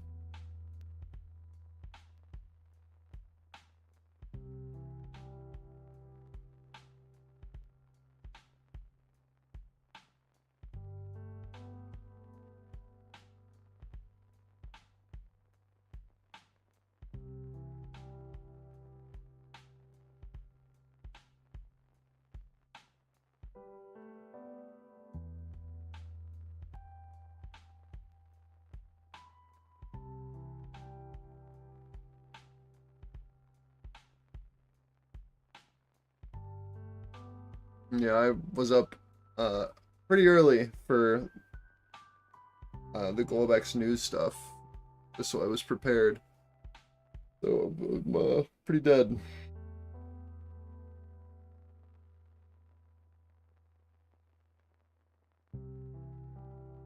I'm very familiar with where we're trading right now.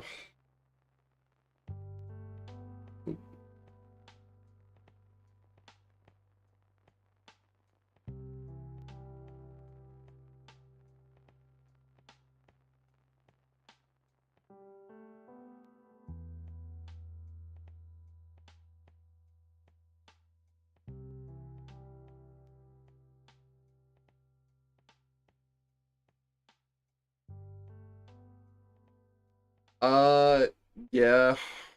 It is when I do like the full streams, because most of the time I basically make dinner and then I go work on like indicator stuff afterwards. So it's pretty rough if I don't have any other things planned. And then like the last 2.5 nights, 3 nights, I've worked on the indicator stuff for like 5 hours after market every day, while also still like having a life. That's a lot.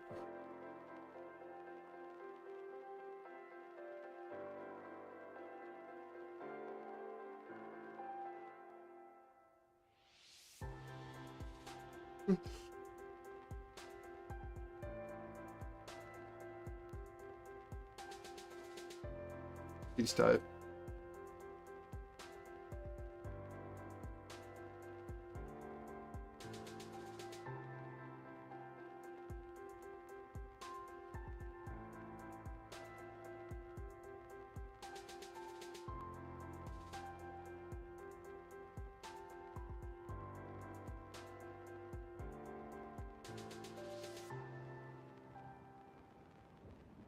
Nice little Euro close push.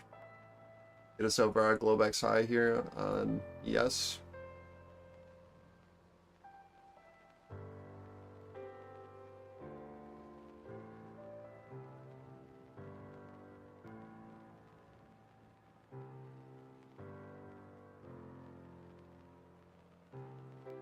We have a pretty clear-cut pivot here on the Russell that we can play off of with this high in our monthly AV WAP. So it's either we come up into that 72 or we gotta look for a pullback or continuation.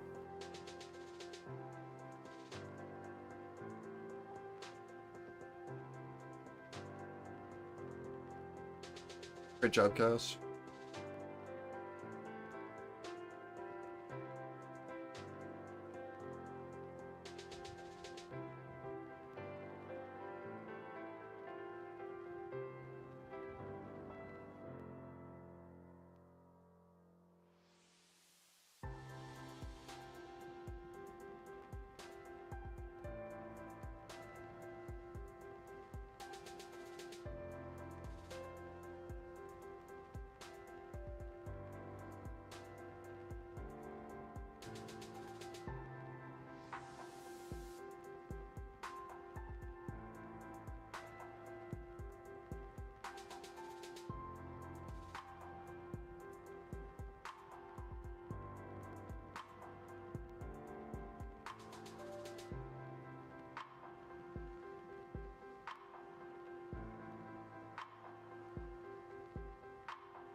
Also holding our pivot pretty nicely so far.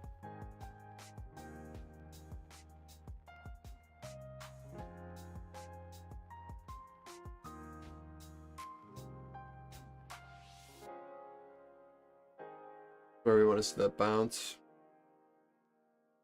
66.3. We'll come down to that node.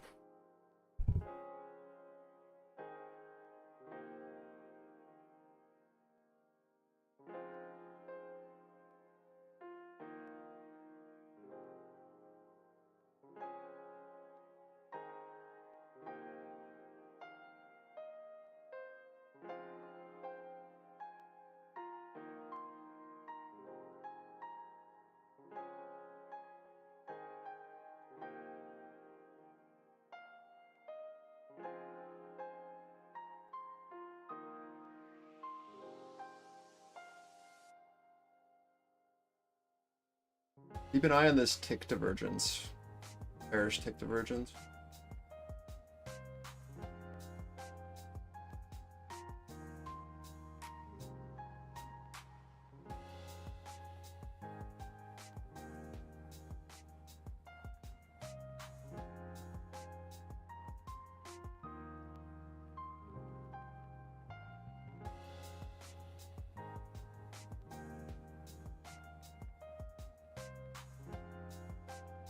How many ads are you guys getting on the stream, by the way? We never got an answer on that one. Is it like a lot?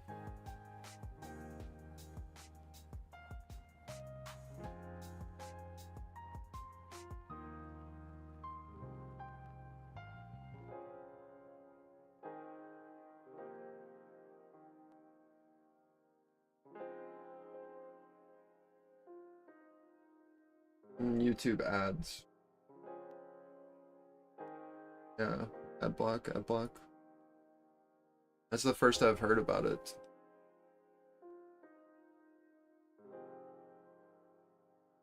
I just remember it was like really annoying on Twitch if you weren't subscribed. Like, you would get like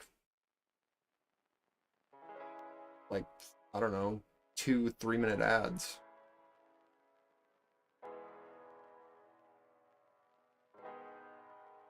And it was completely out of my control.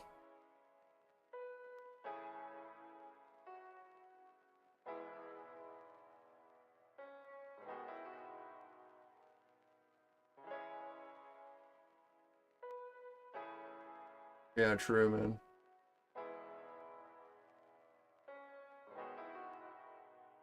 I actually got the Twitch one, whatever the one in between is. Not partner, but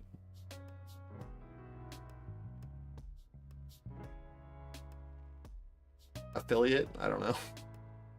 Whatever the one is where they give you a share. Yeah.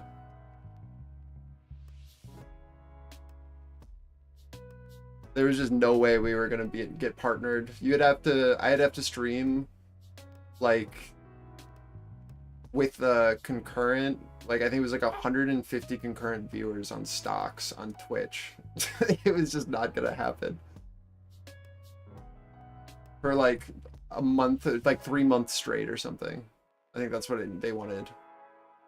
I think we were averaging like 50 to 75 on Twitch in the back then.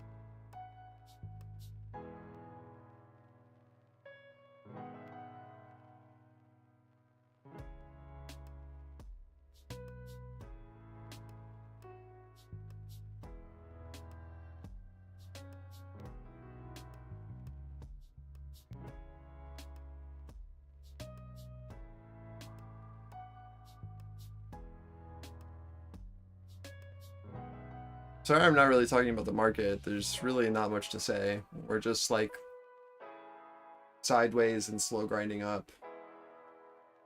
If something significant happens, I will mention it because I will want to get into the trade. I'm really not looking to position myself here where we could go either direction.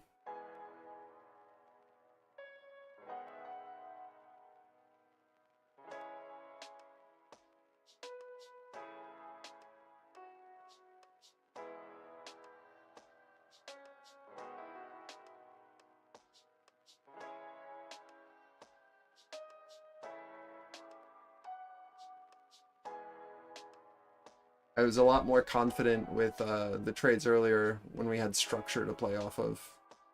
But now you're just kind of like in no man's land, so until I see something that seems to have some sort of edge for me, I'm going to be patient.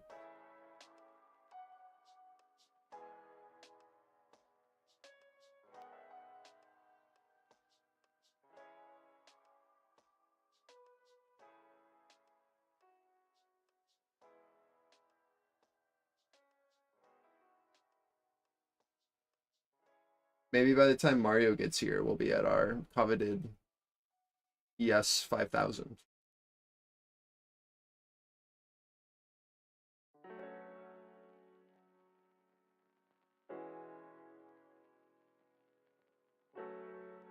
If he sees that we're at 5K, he'll just turn off.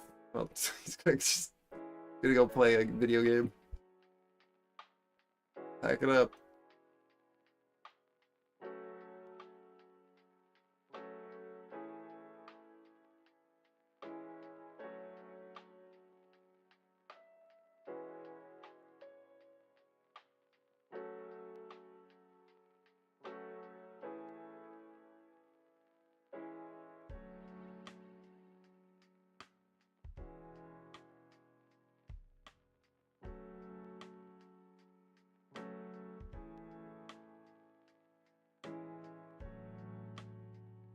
We could attempt to play the retest of this node.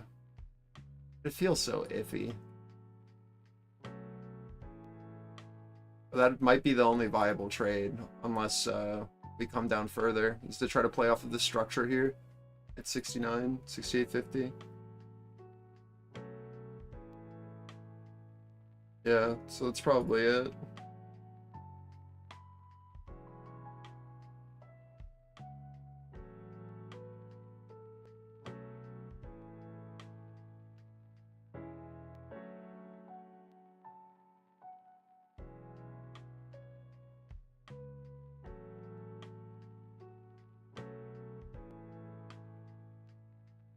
Now, if the Russell can continue here, then we should be able to play off of this, now holding our highs.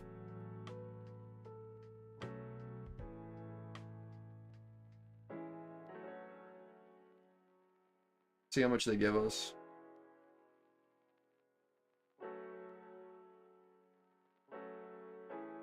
I've got a ADR and a target at 710 on NQ.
Right.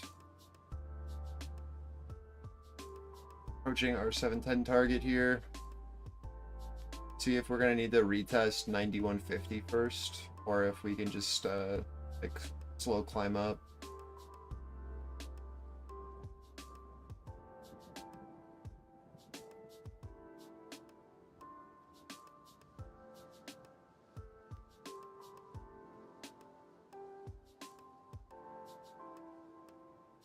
I'm just basically watching these breaks and then the hold for our like short-term levels. The most brain-dead thing I can think of in trend, right? And then we just look for deltas to continue, no divergences, and it's trend.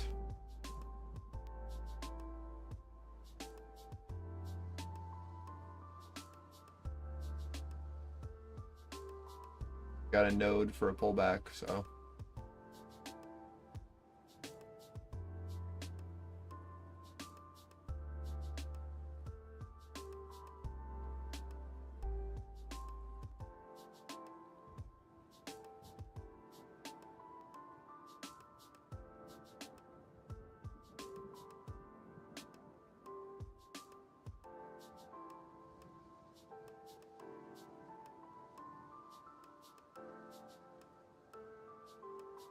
Yo, you want to give me that 900 platinum?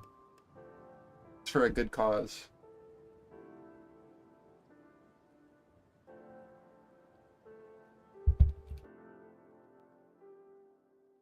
It's the SIG Warframe Ban Relief Fund.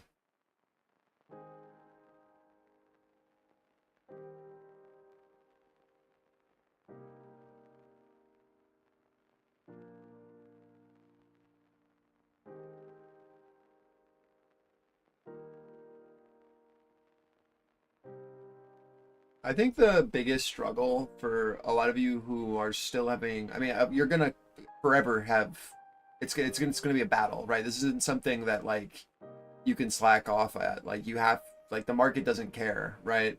You have to have systems in place, and you have to be on your best performance, or you can destroy yourself a day, making an emotional decision, you know, and leaving a trade open or doing something stupid. But what you can do is you can really help prevent yourself from taking garbage setups by doing preparation. And I talked about this a little bit when I wasn't in voice yesterday, but I mentioned it in chat. It's like your core of your trading, there's our 710 target hit. The core of your trading should not be discretionary trades. I don't know if you know what that means, but the core of your trading should be mechanical trades from a playbook that you create. And so like either a setup presents itself and you've done the homework of like where you want to be interacting before the session starts, or even during it, but then you don't take a trade until you have at least 3 areas where you want to interact, right? So make a rule for yourself where before I take a trade and try to FOMO into something, I look at a higher time frame, I zoom out a bit, and I look for 3 pivots, 3 areas, 3 setups, and maybe it's a gap fill, maybe it's a pushback to a certain node on a higher time frame. But like those are your 3 main trades for the day. Then the 3 setups that you're looking to be able to transact and participate in. Everything else after that is what we call a discretionary trade. And discretionary trades are generated by the market generated information that happens throughout the day. They're not just the, oh, we have a green candle, bid goes up. It's like, oh, I'm starting to see exhaustion. I'm starting to see absorption at a key level that I like. I can now take a trade because I have now edge to trade around, right? You have a reason to be trading. And the rest of the time, it should be just waiting for your setup to play out. Right, like I can walk through discretionary trades, but I can't execute discretionary trades for you. And so there's going to be a very big difference, right, in what the 2 of our P&Ls look like, because even if I give you everything that you need, it's going to be up to you to understand how to trade that and make wise decisions, right? There's a reason why some of you are following the system and taking trades that we're calling out, right, and are making money, and there's a reason why some of you are not, and it's because you're still not following rules, you're still not executing properly, and you're not being true to yourself and working on it, right? You're just hoping that it'll be better the next day without putting any real work in. And so, like, if you're one of those people, you need to stick to more mechanical setups because you're not ready for discretional trading, right? The intraday stuff where you requires a bit more nuance in your execution. And so you need to develop some key areas of interest, what your plan is, right? And then only take part in there until you get a better understanding of how to interact on intraday price action. And lucky for you, we have a newsletter that tells you the areas where you want to be interacting and what to expect. And we give that to you on Sundays. So if you like put those levels in your chart and then set alerts, you might have something there.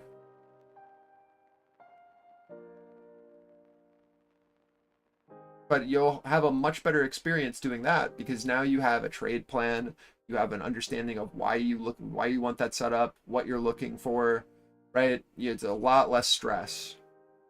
And then once you get a bit more familiar, right, you paper trade with us, you watch us, you listen to the commentary, you get familiar with how we speak and what we're looking for and the average size move that we're trading and what kind of risk we put on.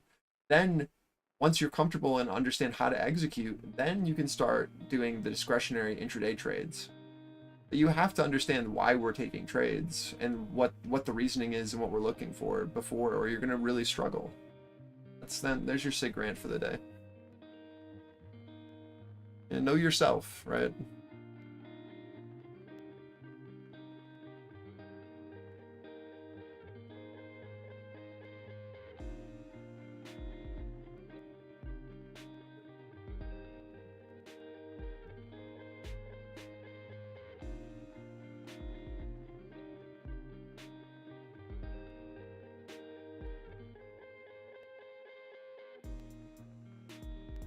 You know what you need to work on. You just don't want to do the work, right? And this isn't specifically to you, Singe. This is just a general thought of like, people don't want to do the things that will make them feel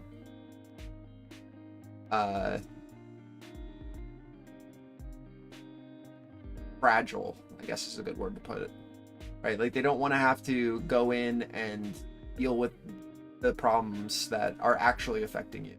So it's like, oh, maybe this new indicator will do it for me. Maybe this new, maybe I need to go and Google a new YouTube strategy because I had a bad day. And it's like, no, the reason you had a bad day is because you had FOMO, you took emotional trades, you didn't stop out properly. They're all personal problems. A new strategy, a new indicator isn't going to solve your issue.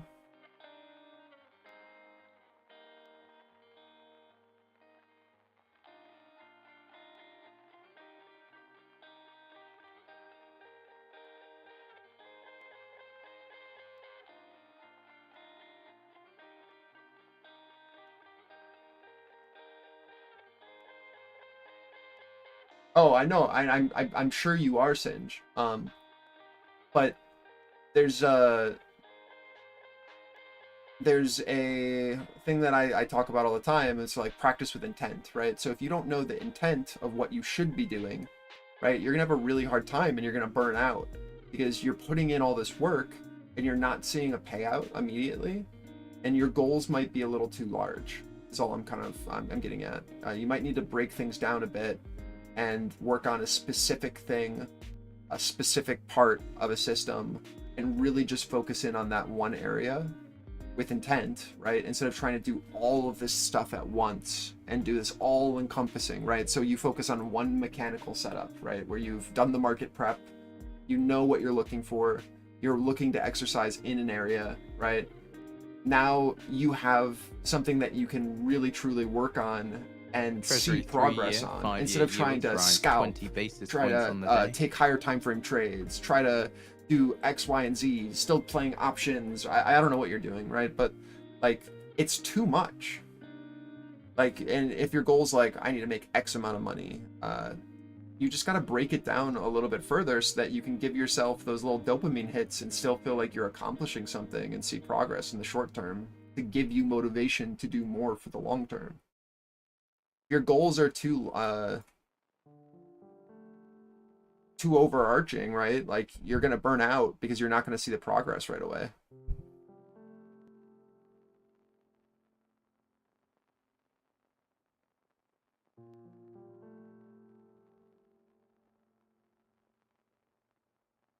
Watching the 73 on NQ, if we're gonna go down further, you'll watch and see this stay offer.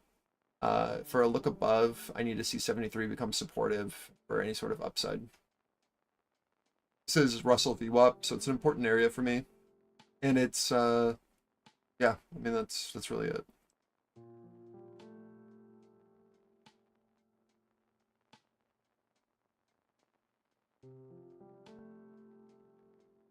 And this is our FEG high. So I'd like to see this push up into our stacked reversal and then kind of bid here for a rebid and then push out. I'm gonna do it.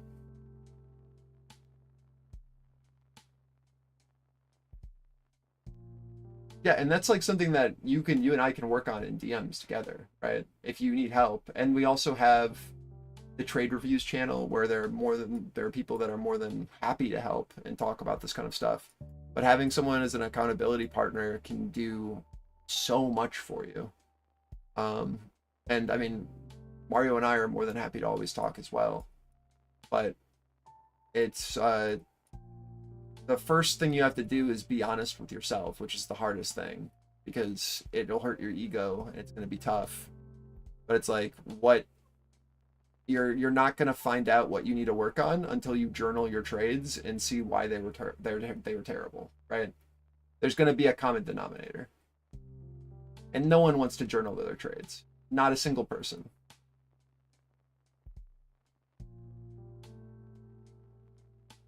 Here's your retest of 73s. Let's see if it'll hold.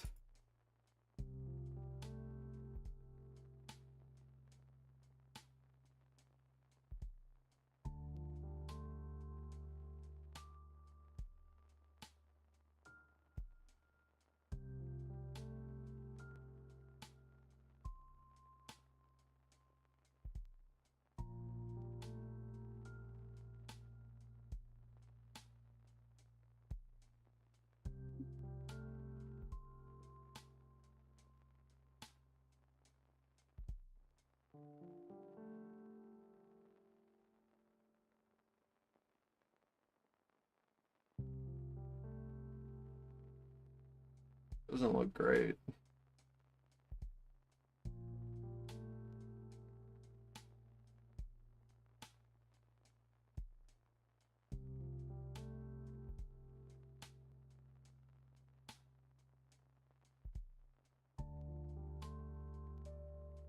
Hey Google.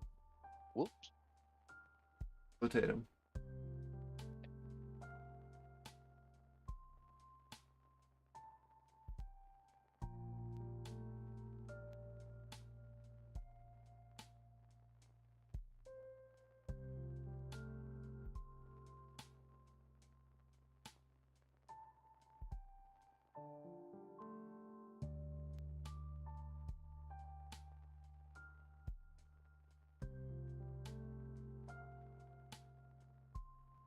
This Russell divergence is a little concerning. I'd like to see it continue to hold VWAP, or I don't think there's like a ton of opportunity for upside for the short term. I mean, you want to continue playing off of this edge on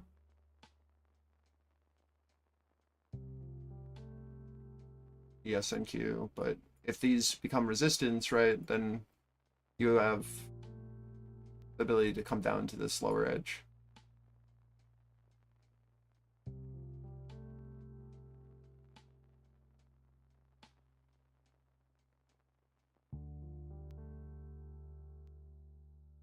Yeah, and journaling can be really useful also just to understand, like, am I am I giving up too much of my unrealized gains?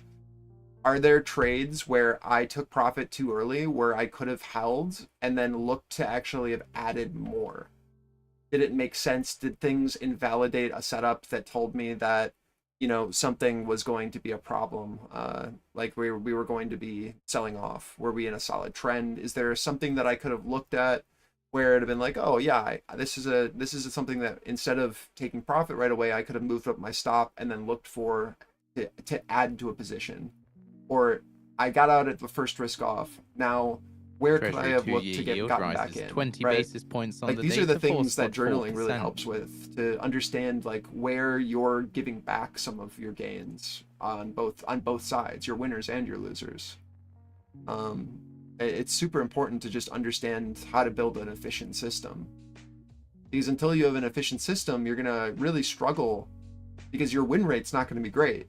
So if your win rate's not great, you have to have a higher risk to reward to make up for the lower win rate.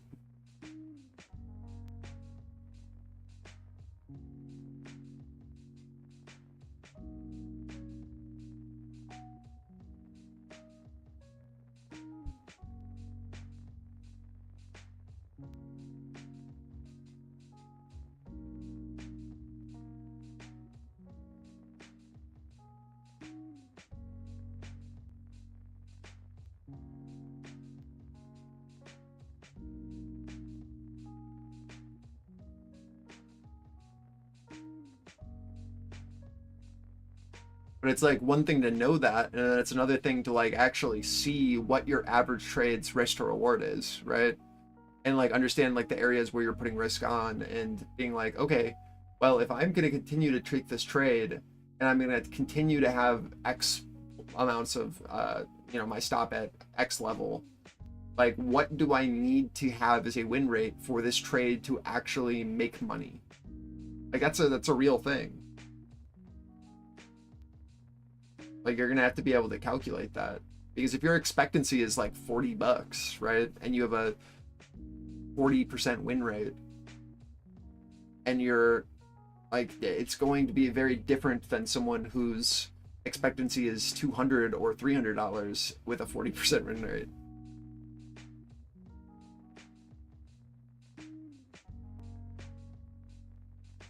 And they could be taking the exact same trade as you, but just executing it differently.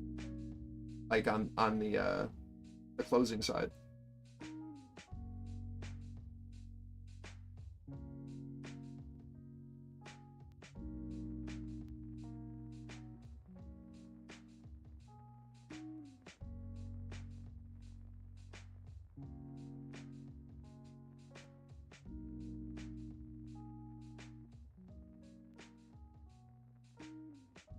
I don't know. Sorry, I didn't mean to make this like a whole thing.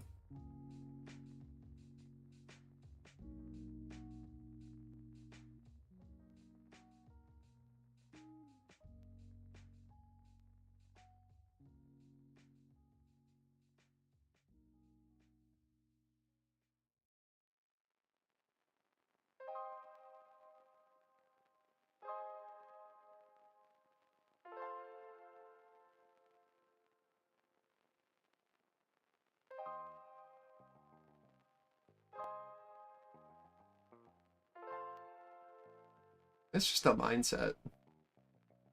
Gotta get into it.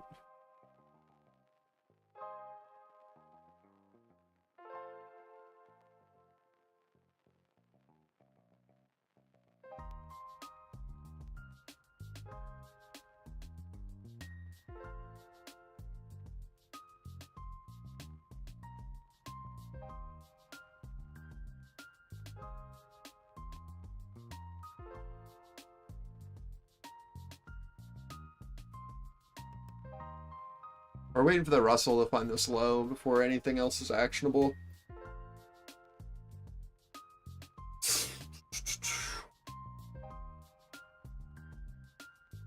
I really am not a fan of trading lunch.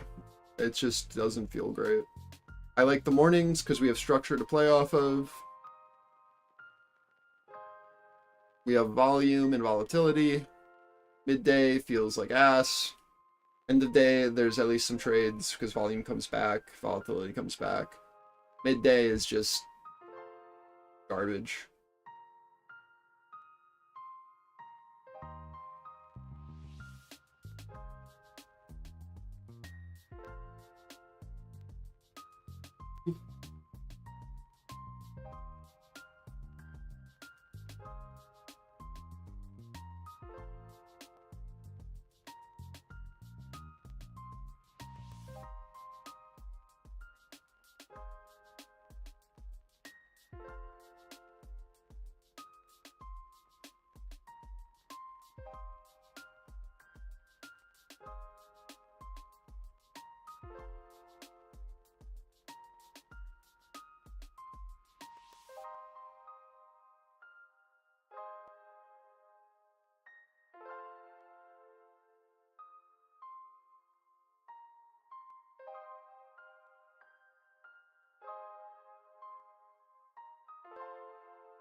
Nice job.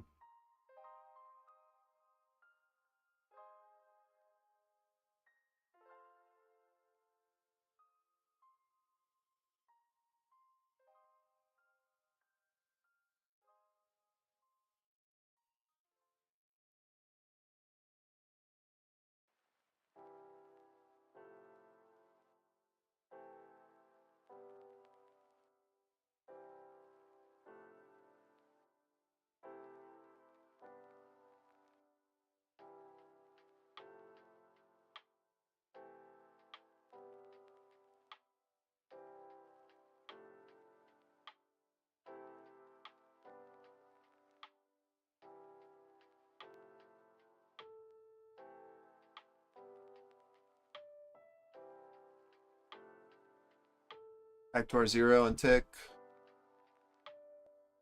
See if NQ can get over it this time, or if we continue to reject.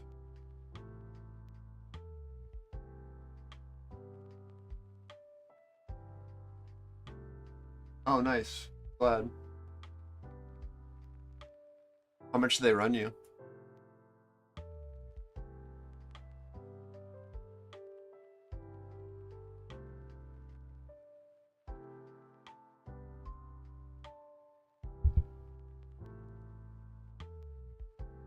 Oof.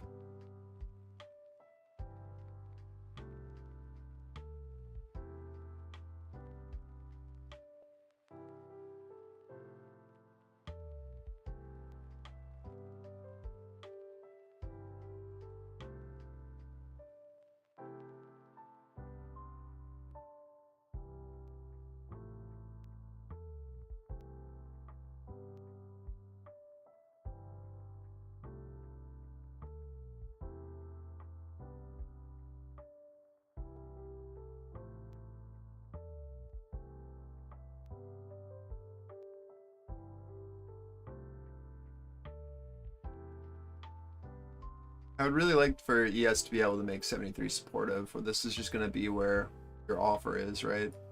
At our imbalance high edge that we were playing off of before. Really the only way I see upside. The same thing with like the Russell into VWAP. It needs to become supportive.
our lower edge of that same imbalance where we rejected.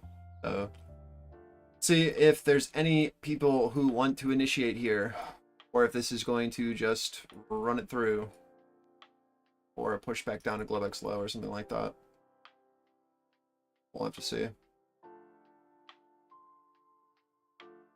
It's our edge on NQ as well, 93s. Oh.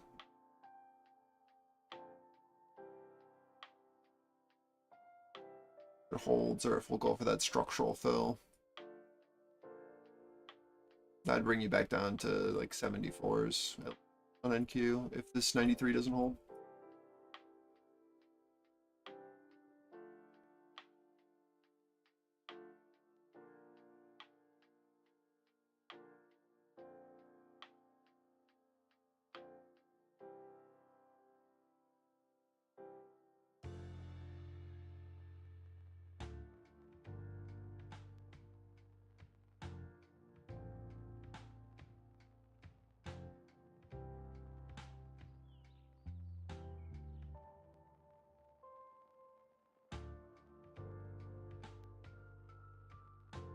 Good news is that we're coming down to an area that I want to execute in, which is here on the Russell.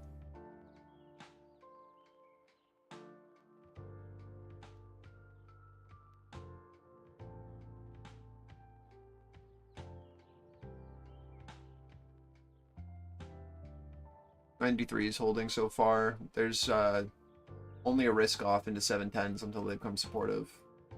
You always treat these edge trades, you play into the top edge.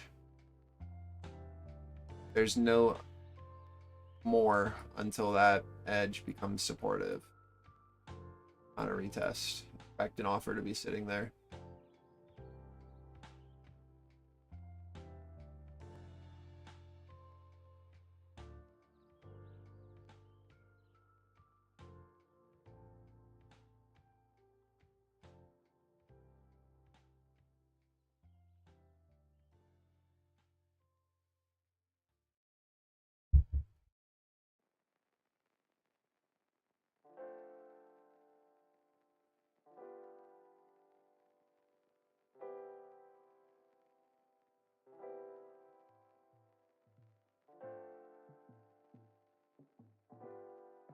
Would you say that ES1 just did a double top and isn't retesting? What time frame? Question?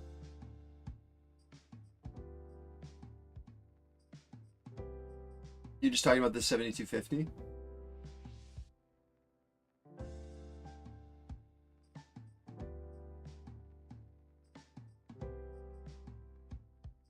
Or 73? Right?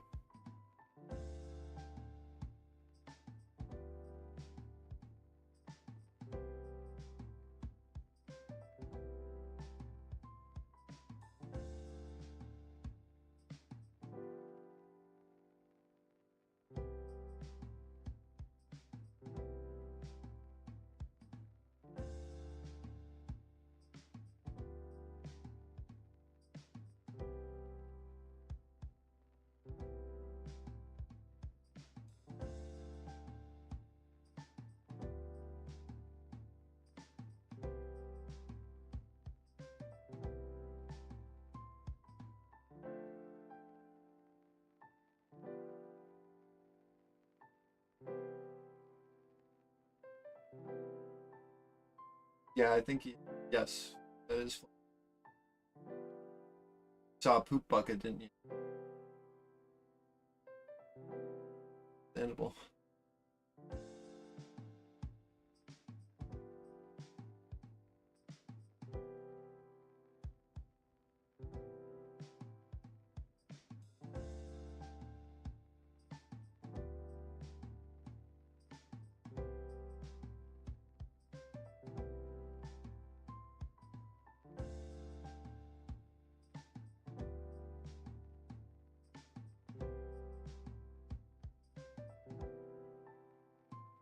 First risk off isn't at 21s here if you bought the 10s on it.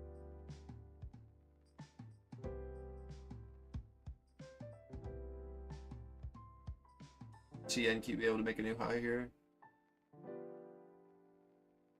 got our Russell into our VWAP pivot again. I'm going to continue to treat that as our high and proven otherwise.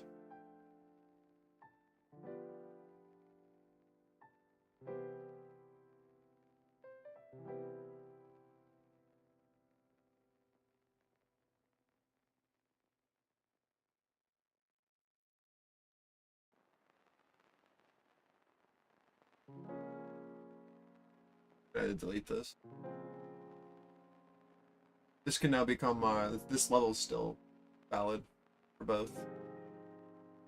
Just need to see the Russell be able to bid. Here's your 21s.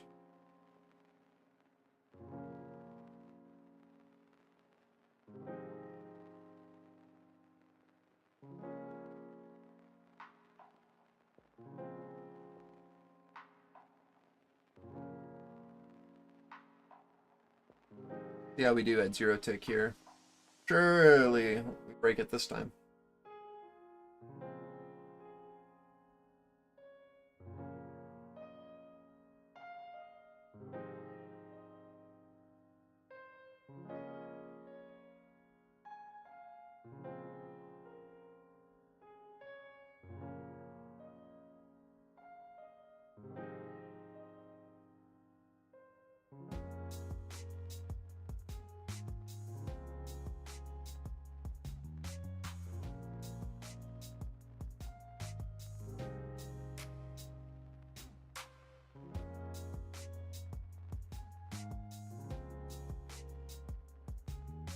You have someone at 21s eating orders. You have 10s hold.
I like that look above on the RTY. See if we can hold.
Yeah, I mean, there's clearly absorption here.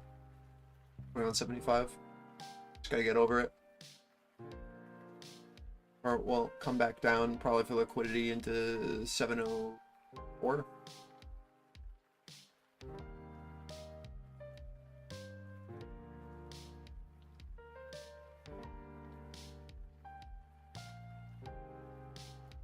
We'll see. Watching the retest on the Russell here with the POC shift and a look from above VWAP, right?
We need follow through on this.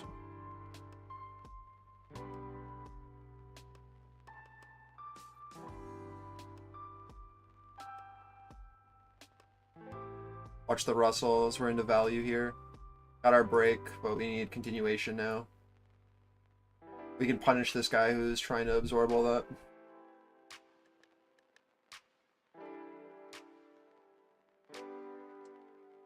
Easy punish. You love to see it.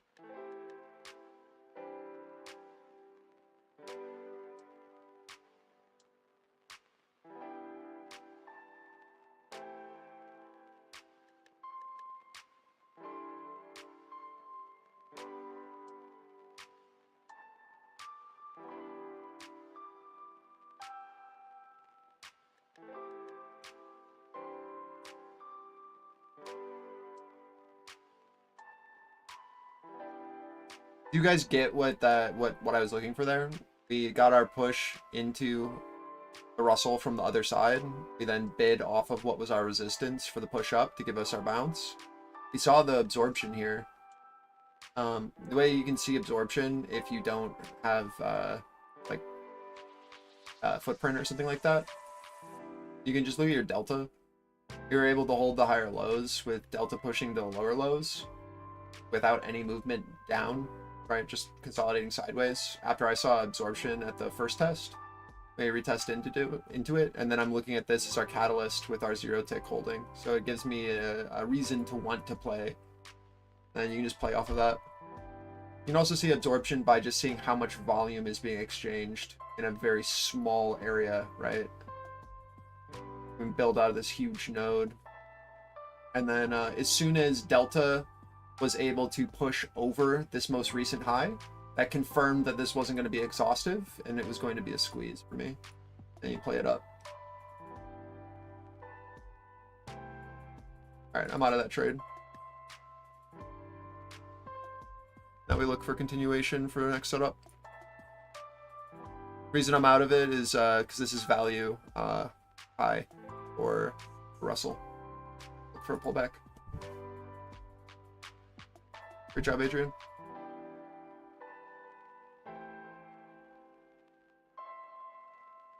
We should get confirmation of continuation if the Russell can build above this level, right? That's value high here.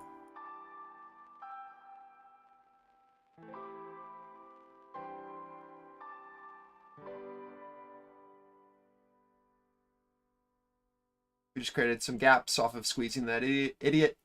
So now we have a imbalance that was created and no structure in between, right? So do we get continuation, momentum to carry us on, or do we need to retest some of this? Remember why we just traded what we did, right? We punished someone. So we need momentum now, follow through for real buyers now to step in, which is what we got. We got some acceleration and tape and some speed with this break. And then we got continuation because we got people wanting to participate with it, which gave it force, right? Give it some energy. But now we need to see if we need to flag or if we can just push.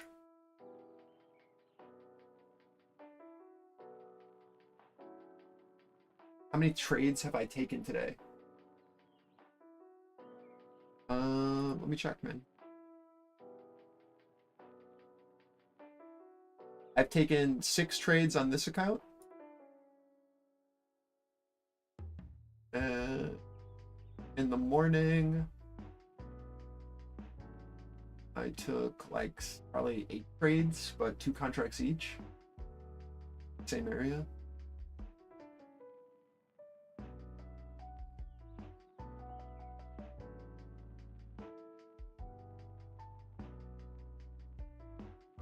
These were the trades I took in the morning.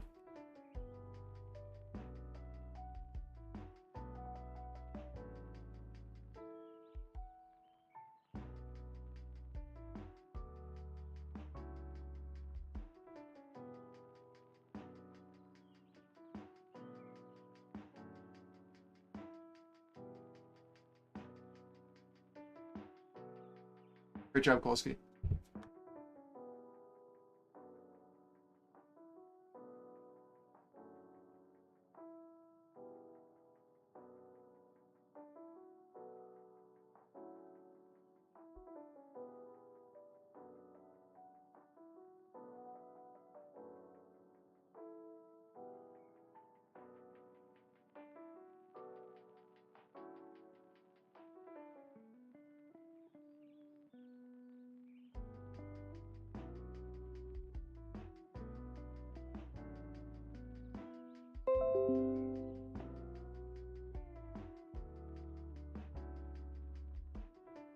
And then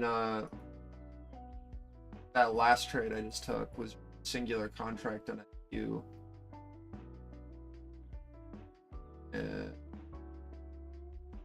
It was a bid of $24.50 and I exited at $45.25 for $415.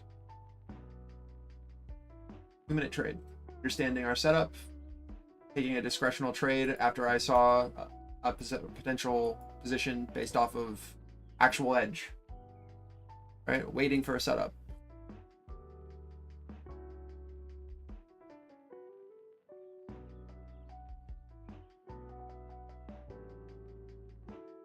And here are these. There you go.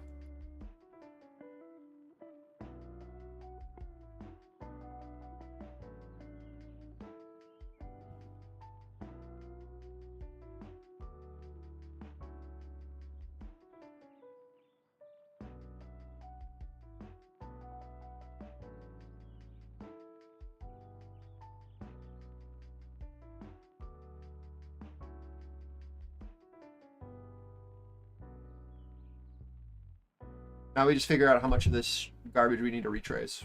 Ideally, not all of it.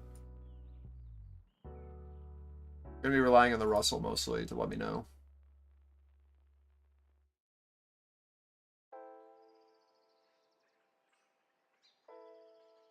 Yeah, I think most people want 1800, 18,000 NQ and 5,000 gas.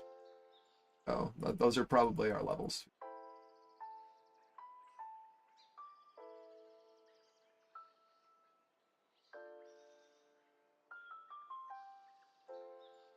Watching what happens here in 0. We have a very similar setup to before, to the area we had below, right, with these imbalance. We now watch the edges. I want to see these edges become supportive, or I'll be looking for a fill. Just like before.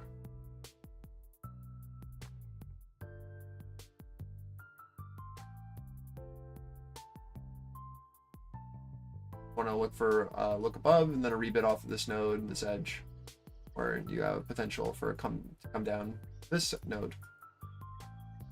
What did I just delete?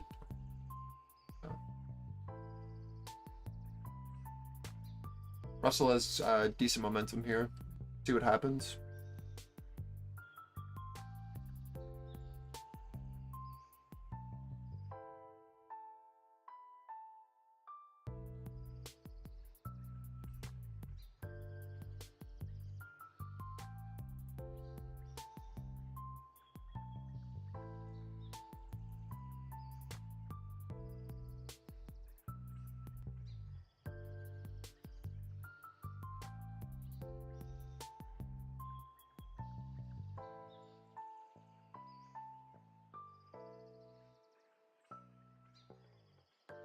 Yeah, I want the Russell to bounce here if it's going to do it.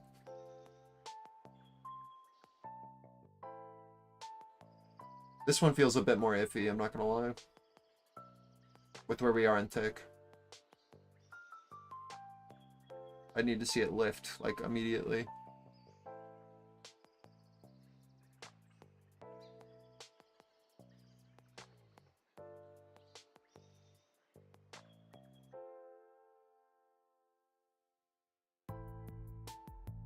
You just scared me, Surf, saying it was only 9:30. Jesus. Like, I knew it couldn't have been true, but it still terrified me.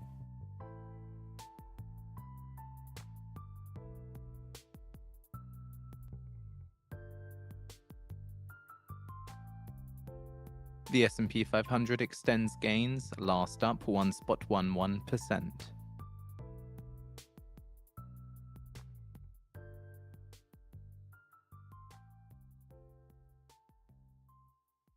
Did everybody in your group take those trades if they were around? And I don't know, man. I mean, there are people in chat that are talking.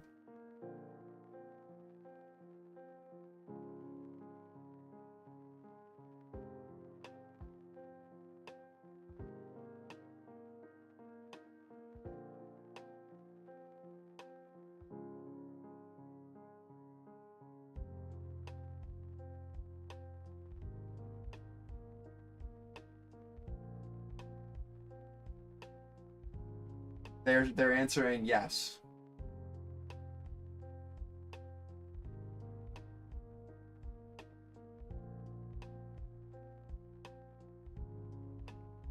How is that relevant, Tenny? I don't know, man.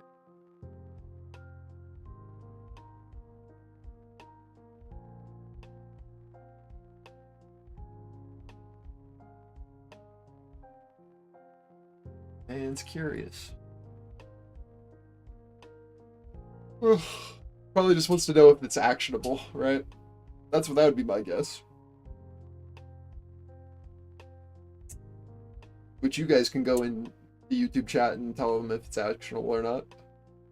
I'm not gonna sell them. Feel free. Or don't. Be alright?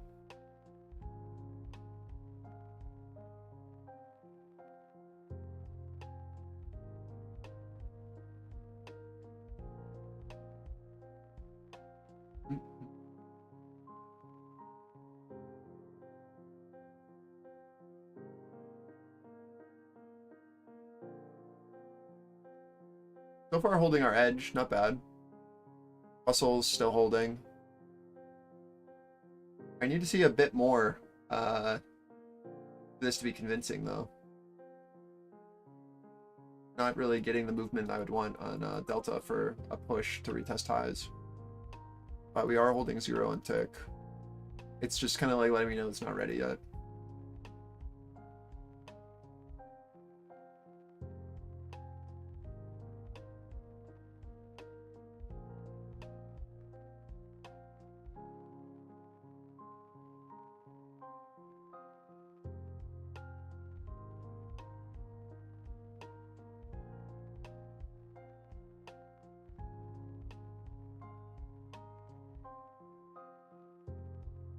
Oh no, Russian, you're good, dude. uh,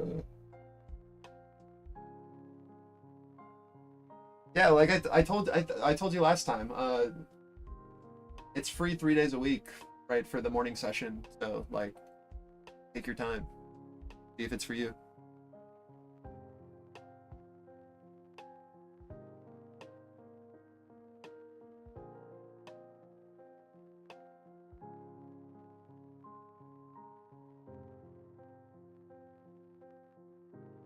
I'll try to answer questions whenever I can.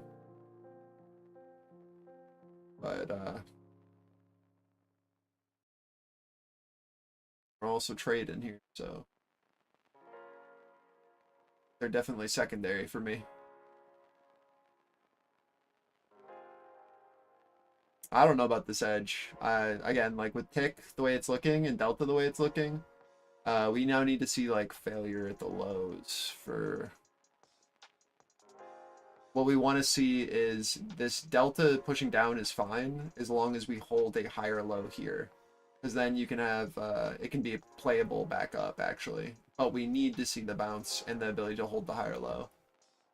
And I want to see the recovery of 48s for it to be valid. Or again, this will become our offer, and then we will push down. So I want to see this push back up over 48.5 and bid.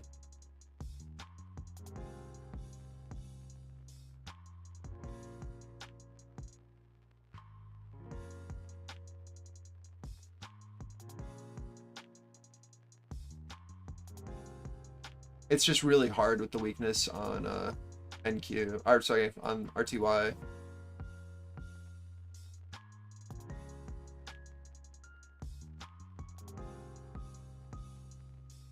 And with where tick is oscillating basically just zero, right? Like there's not a real clear sign in the market for either direction. And with it being lunch, it's a bit more illiquid, so it doesn't really give you the opportunity to see what you want to see immediately. And there's a lot more room to punish people because of that.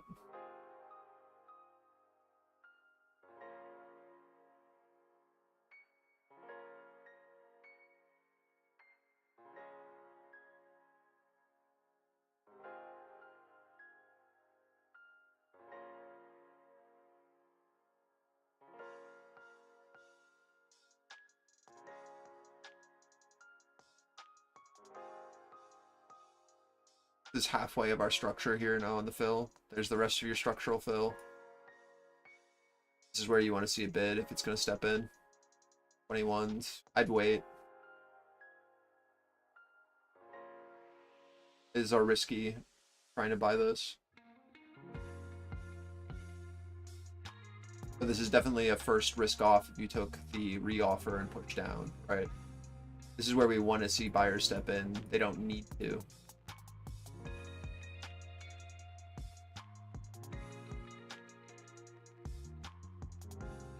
Straight short. This is our 10s. We're just pushing through this shit. Be wary.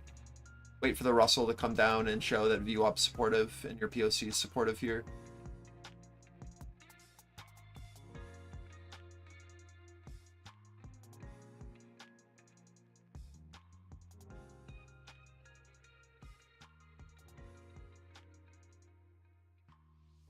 This is getting a lot more than I thought it was going to, or I would have actually taken this.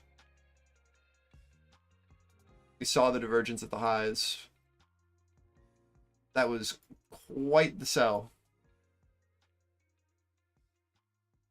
Back to our Globex highs here. There's potential. I'm watching 57 specifically on RTY as we approach.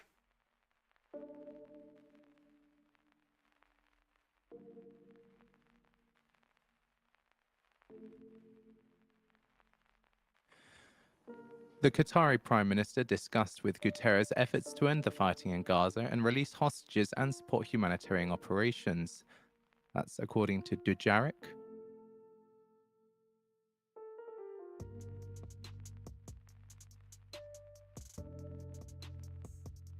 Hello, friends. Yo. Look at the morning pump you guys had today. Oh, yeah.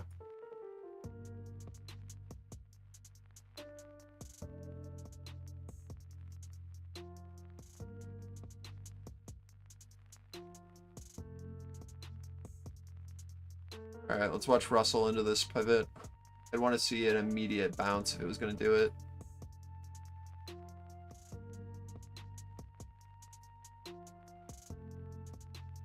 It's the same thing for ES, where Noting we some either upside in hold dollar and value downside high in here stocks. on a retest at 64s. We need to get back over 64s, or we can traverse the entire range. No evident news catalyst so far, but we are looking.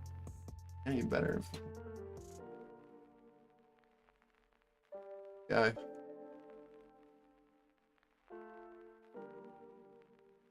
Having fun with the financial juice news guy today.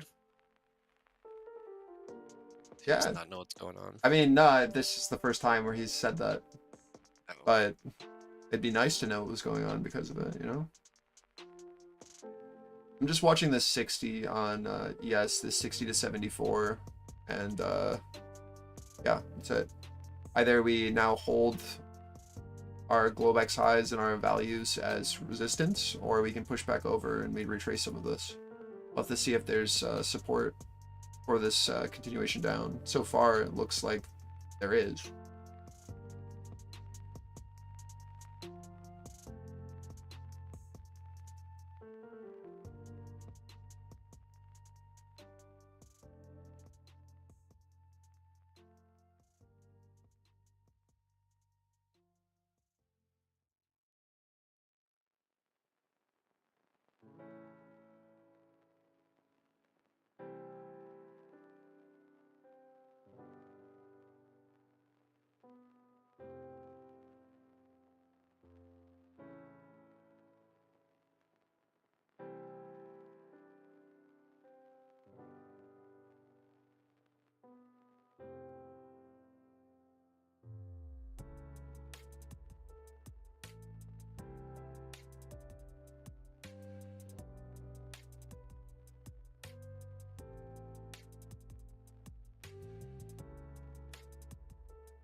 We should get a retest now of 64 on ES.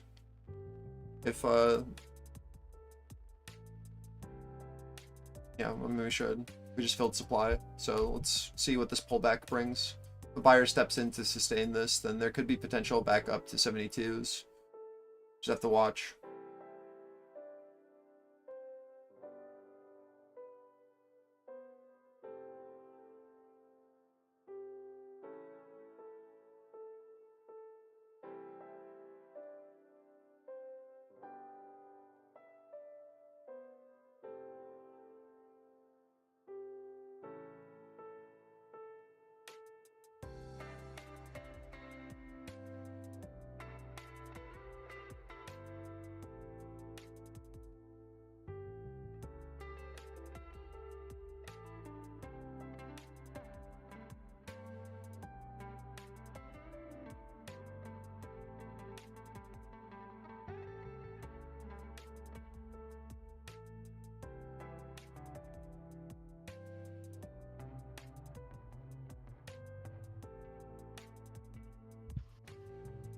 Enjoy, Cass. We'll see you next week. Have a great one, man. And Aram, goodbye. Oh yeah, both of you. Have a good weekend. This means I'm gonna have like 4 people for the mid-afternoon session, which is actually good. Go enjoy your Fridays, especially if you had good morning trades.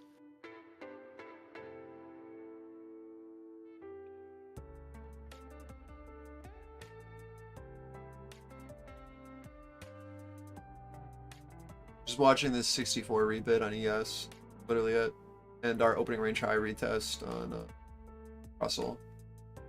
Russell's been leading this, so see if we get it.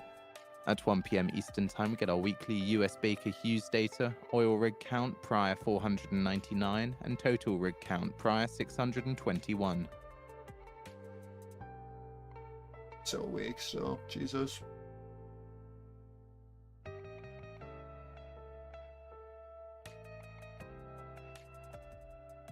I'm not touching it until I see the Russell want to hold.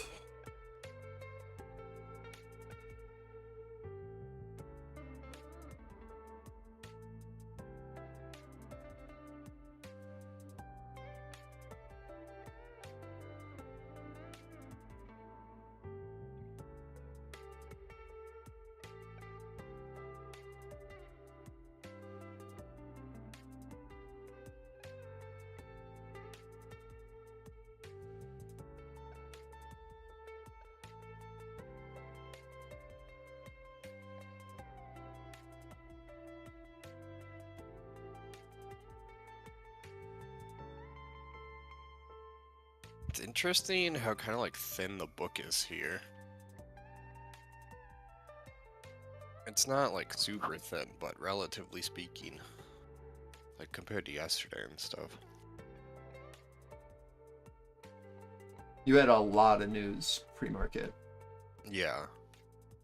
And like putting in a higher high, like, well, I guess, I mean, yesterday, like after the ERs and stuff, but still, like a Globex all-time high is kind of crazy.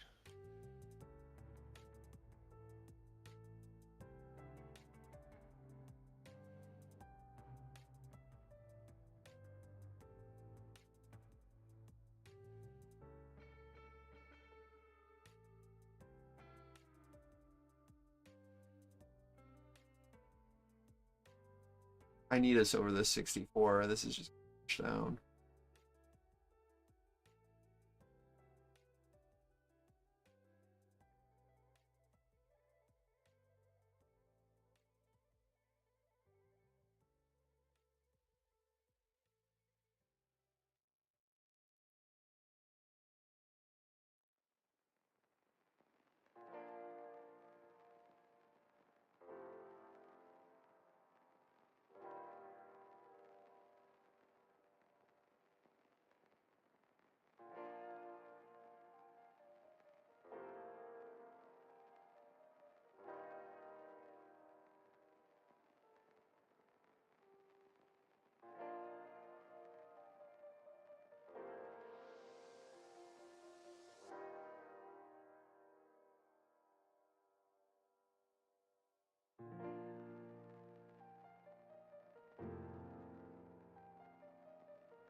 The Delta pop.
So at 1 p.m. Eastern Time, we get our weekly US Baker Hughes data, oil rig count prior 499, and total rig count prior 621.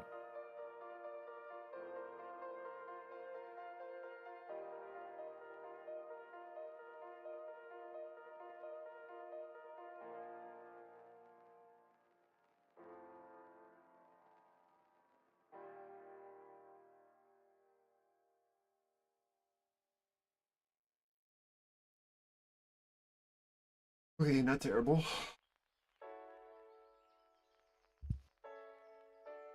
Some liquidity offered in the 70 edge on ES if we can get this last tiny pop.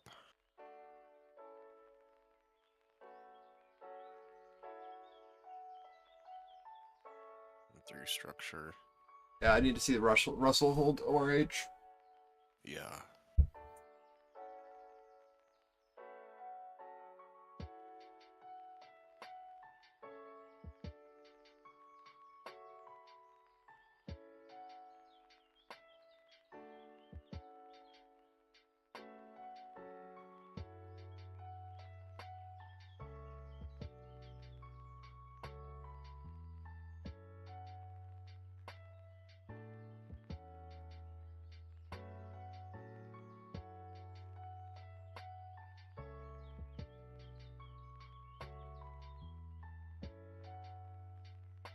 There's definitely someone absorbing here, but need to see delta.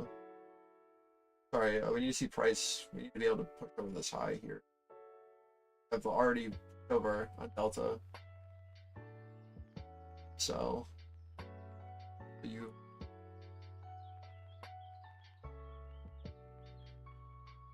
Pound dollar falls 1%, 1.2614, the biggest decline since October 12th.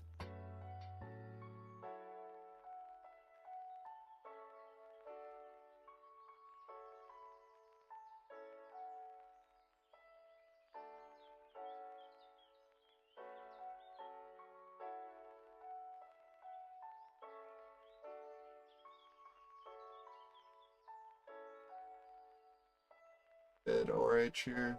Russell. Stay bid. Cool. About that.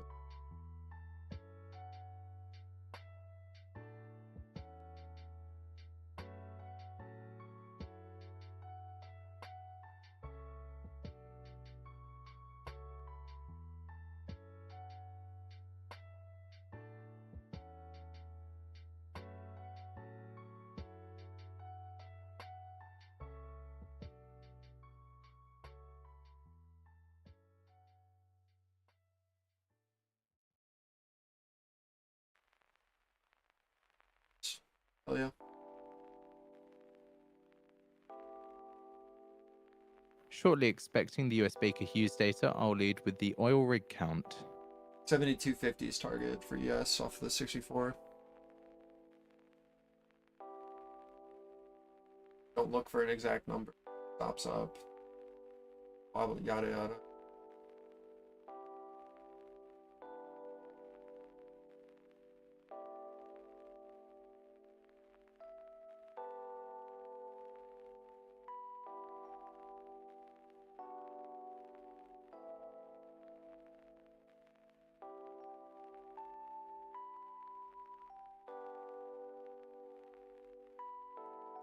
I'm testing middle of the node to that 70 edge.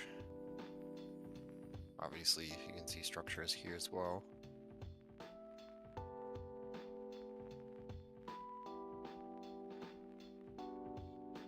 This is Russell VWAP, so this is our pivot. It's also POC. Recover.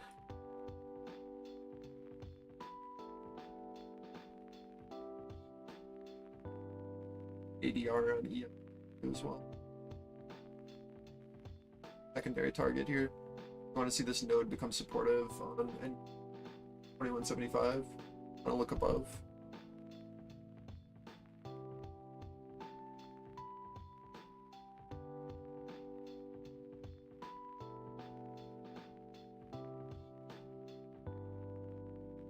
Yeah, sure, man. Have a good weekend, Kowalski.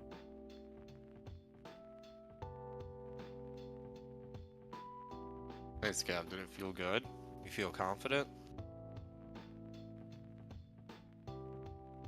Good. Our edge until proven otherwise with Russell into VWAP and NQ into our 2175. So I'd like to see the ability to hold a higher low here and the Russell to hold 61 ideally for a push up, but just keep in mind where we are. We've gotten the mean revert.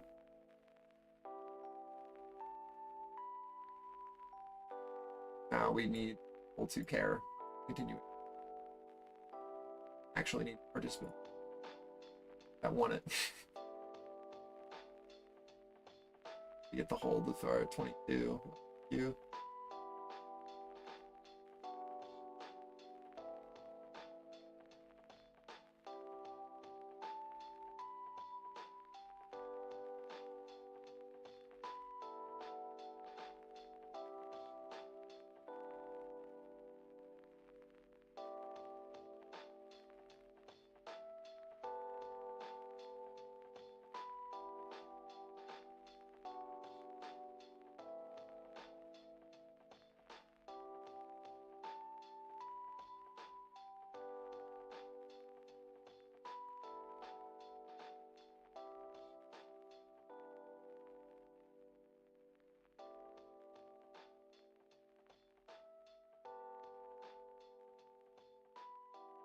Oh, I should probably. No. Right, I'm on a different chart off screen. Narrating is.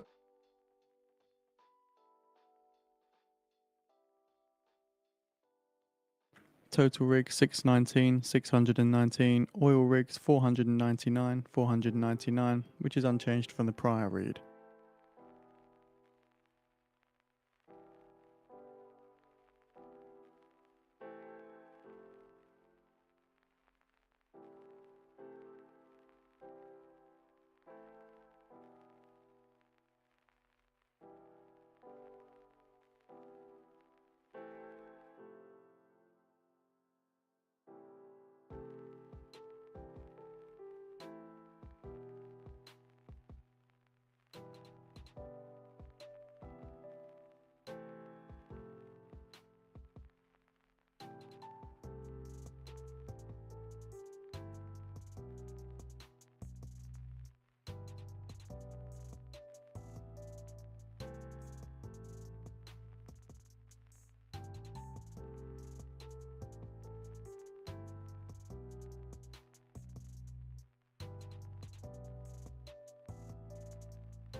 Jesus.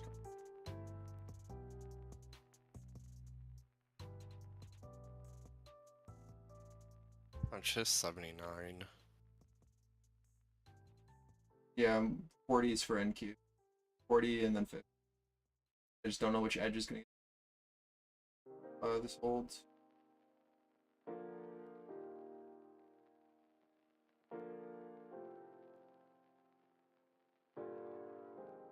Russell's still up, but we did get a hit off our 6.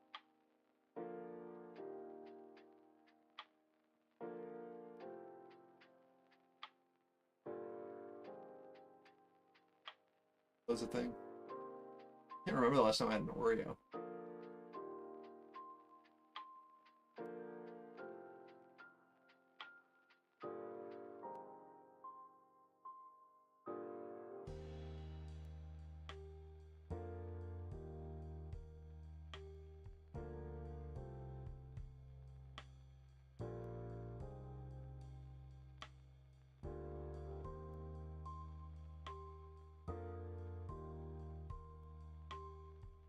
Wrist off 1 NQ here, looking for continuation, but watching our Russell coming into our pivot.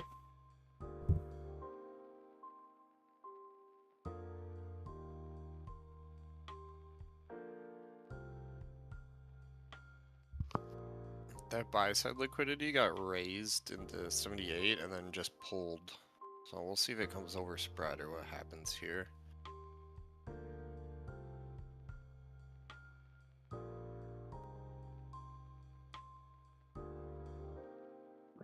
And instead of Oreos.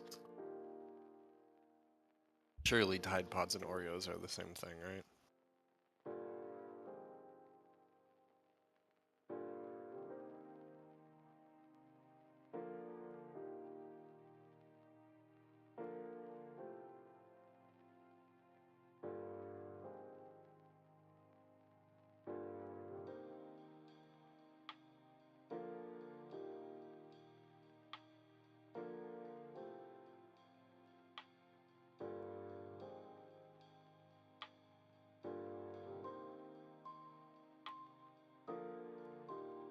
Sorry, Russell POC test from above.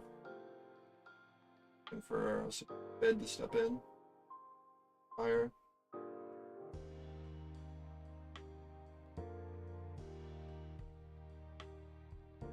Test ticks.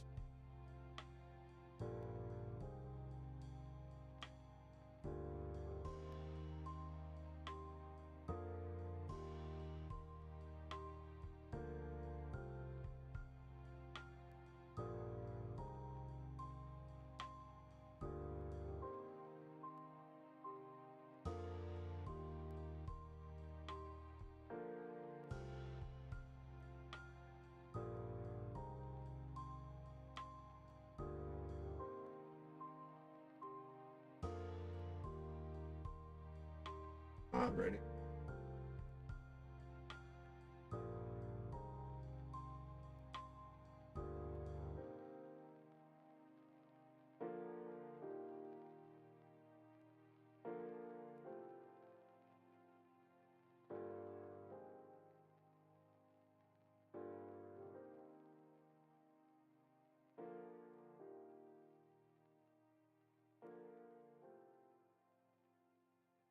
Russell week situation here.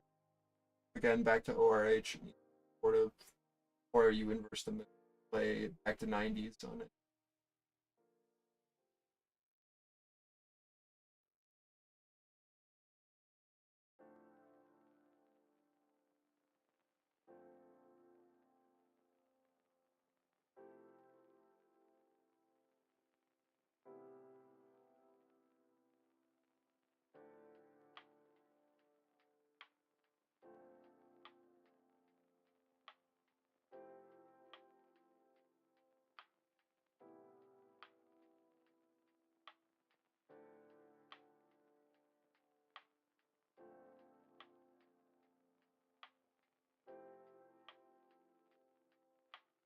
Offer on retest.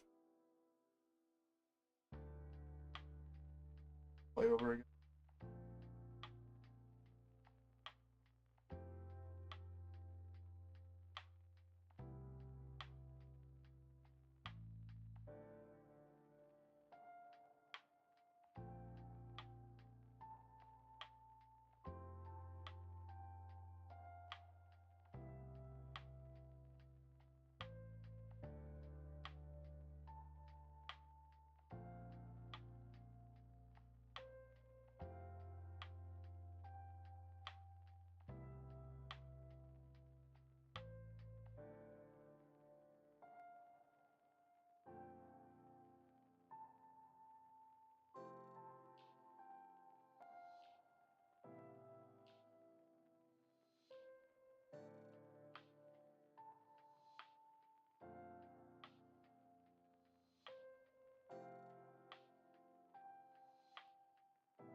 The liquidity shift on this node on ES is interesting. Or there's like a lot of interest in 74 before, and now it's just under 72 and above into like 77. A little shift. It's again not much to like do with that, but just an observation.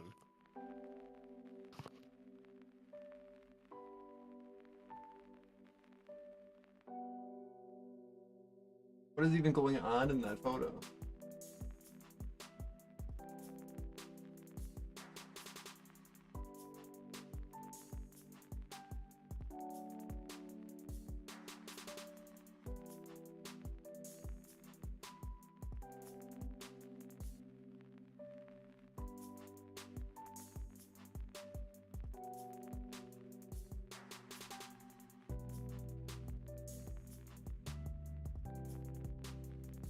Smokestack?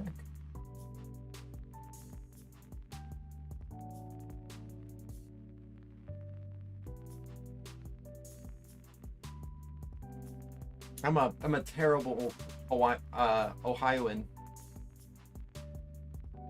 There's one factory here, and it's a steel mill, and its smokestack has a literal pillar of fire shooting out of it. That's the only one I know climb about. Should go climb it. That's literal pillar of fire.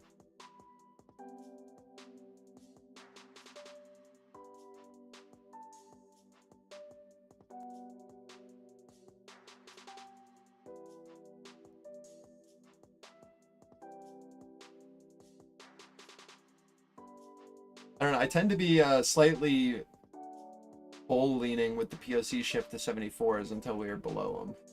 Shortly expecting results from the Fed reverse repo facility. We'll see how this plays. I don't like that Russell is still below VWAP. But I think there might be something to play off of, like that 72.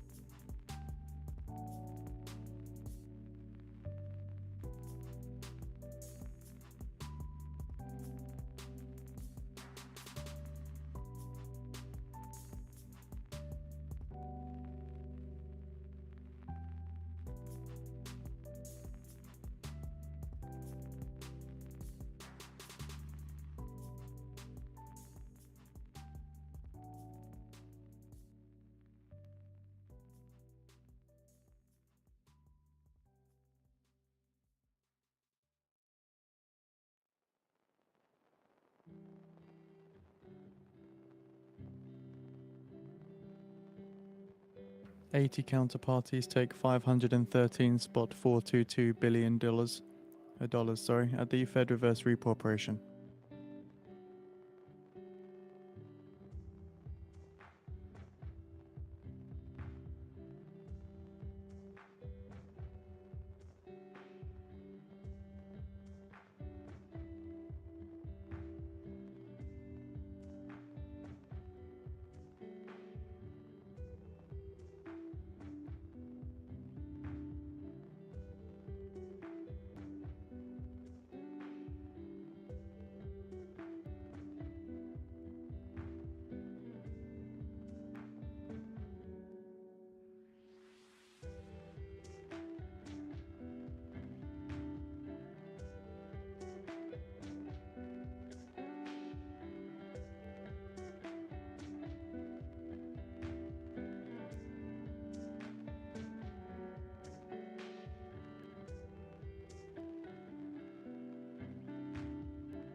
We're into Mario's 80 here, 79.50 for well. Just we need to be able to push over this and show it as supportive or anything else.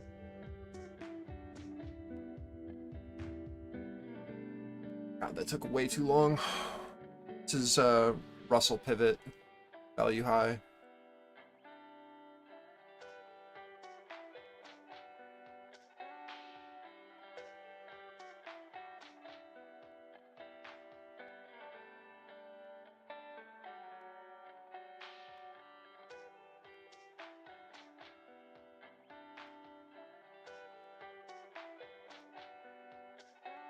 If we can get that to be supportive now on this look above.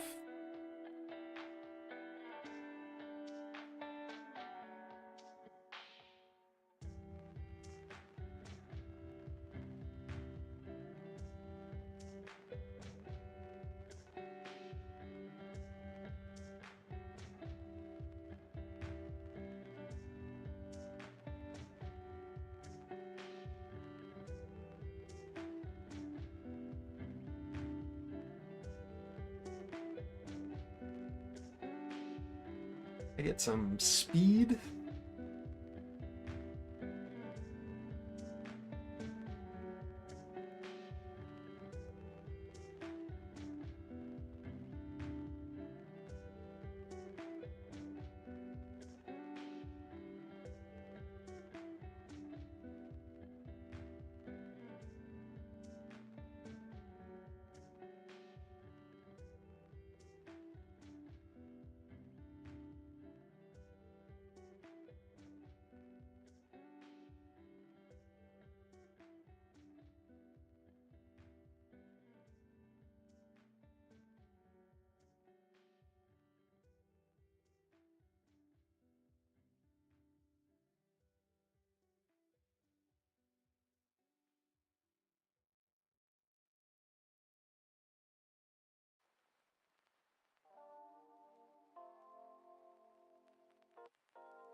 I'd like to see the Russell participate a little bit more. I know Sig's been talking about it, but I kind of want to reiterate it. Got a bid here soon. Going back down to like some. Yes. Want this VWAP bid.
I'm out one here into 500 tick. I'll add back if we get a pop, but risking off with this lag.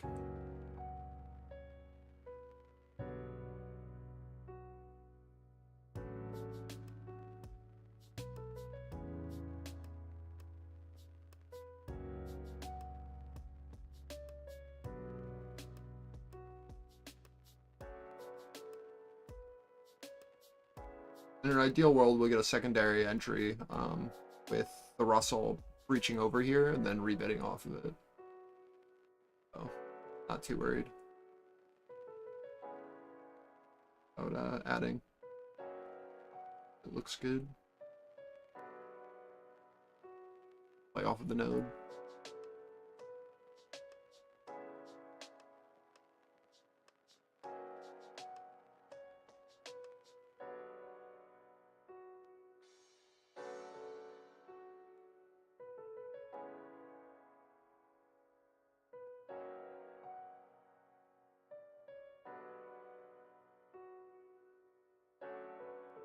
For me, this is your next target for ES, where I'd be looking at these pullbacks at this 82.75.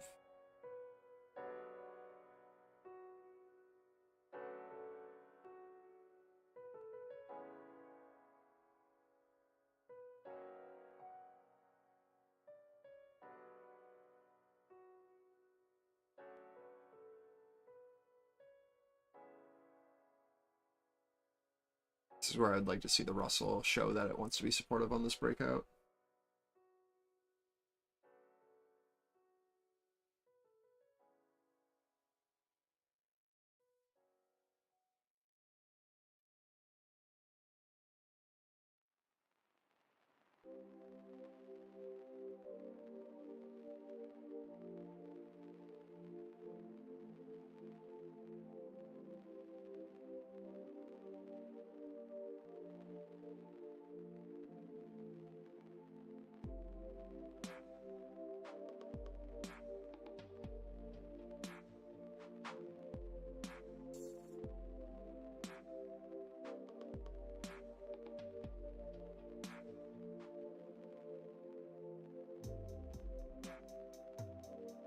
So far, no sign.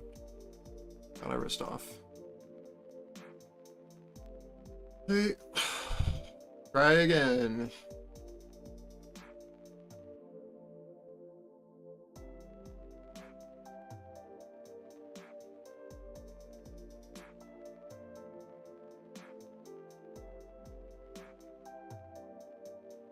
Watching the VWAP POC here on RTY and back into our 72.74 on ES. This doesn't show like as supportive. I wouldn't touch it. We don't see like clear liquidity here.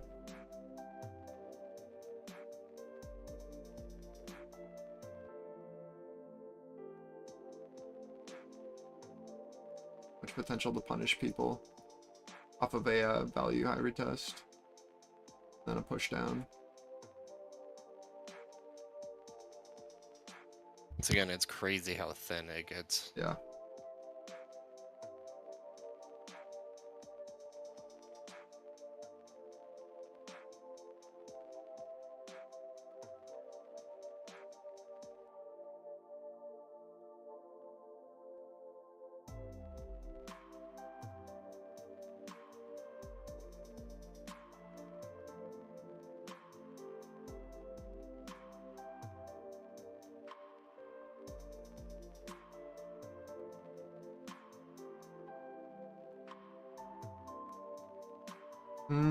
If I have any relevant levels from the last update from the indicator, I'll post.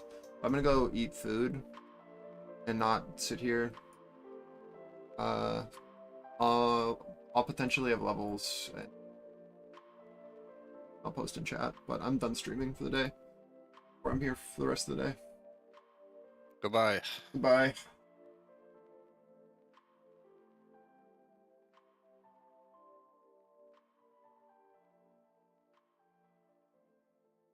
Hopefully you had a good day. I really hate trading this time of day, so I'm just gonna dip because I think it's garbage.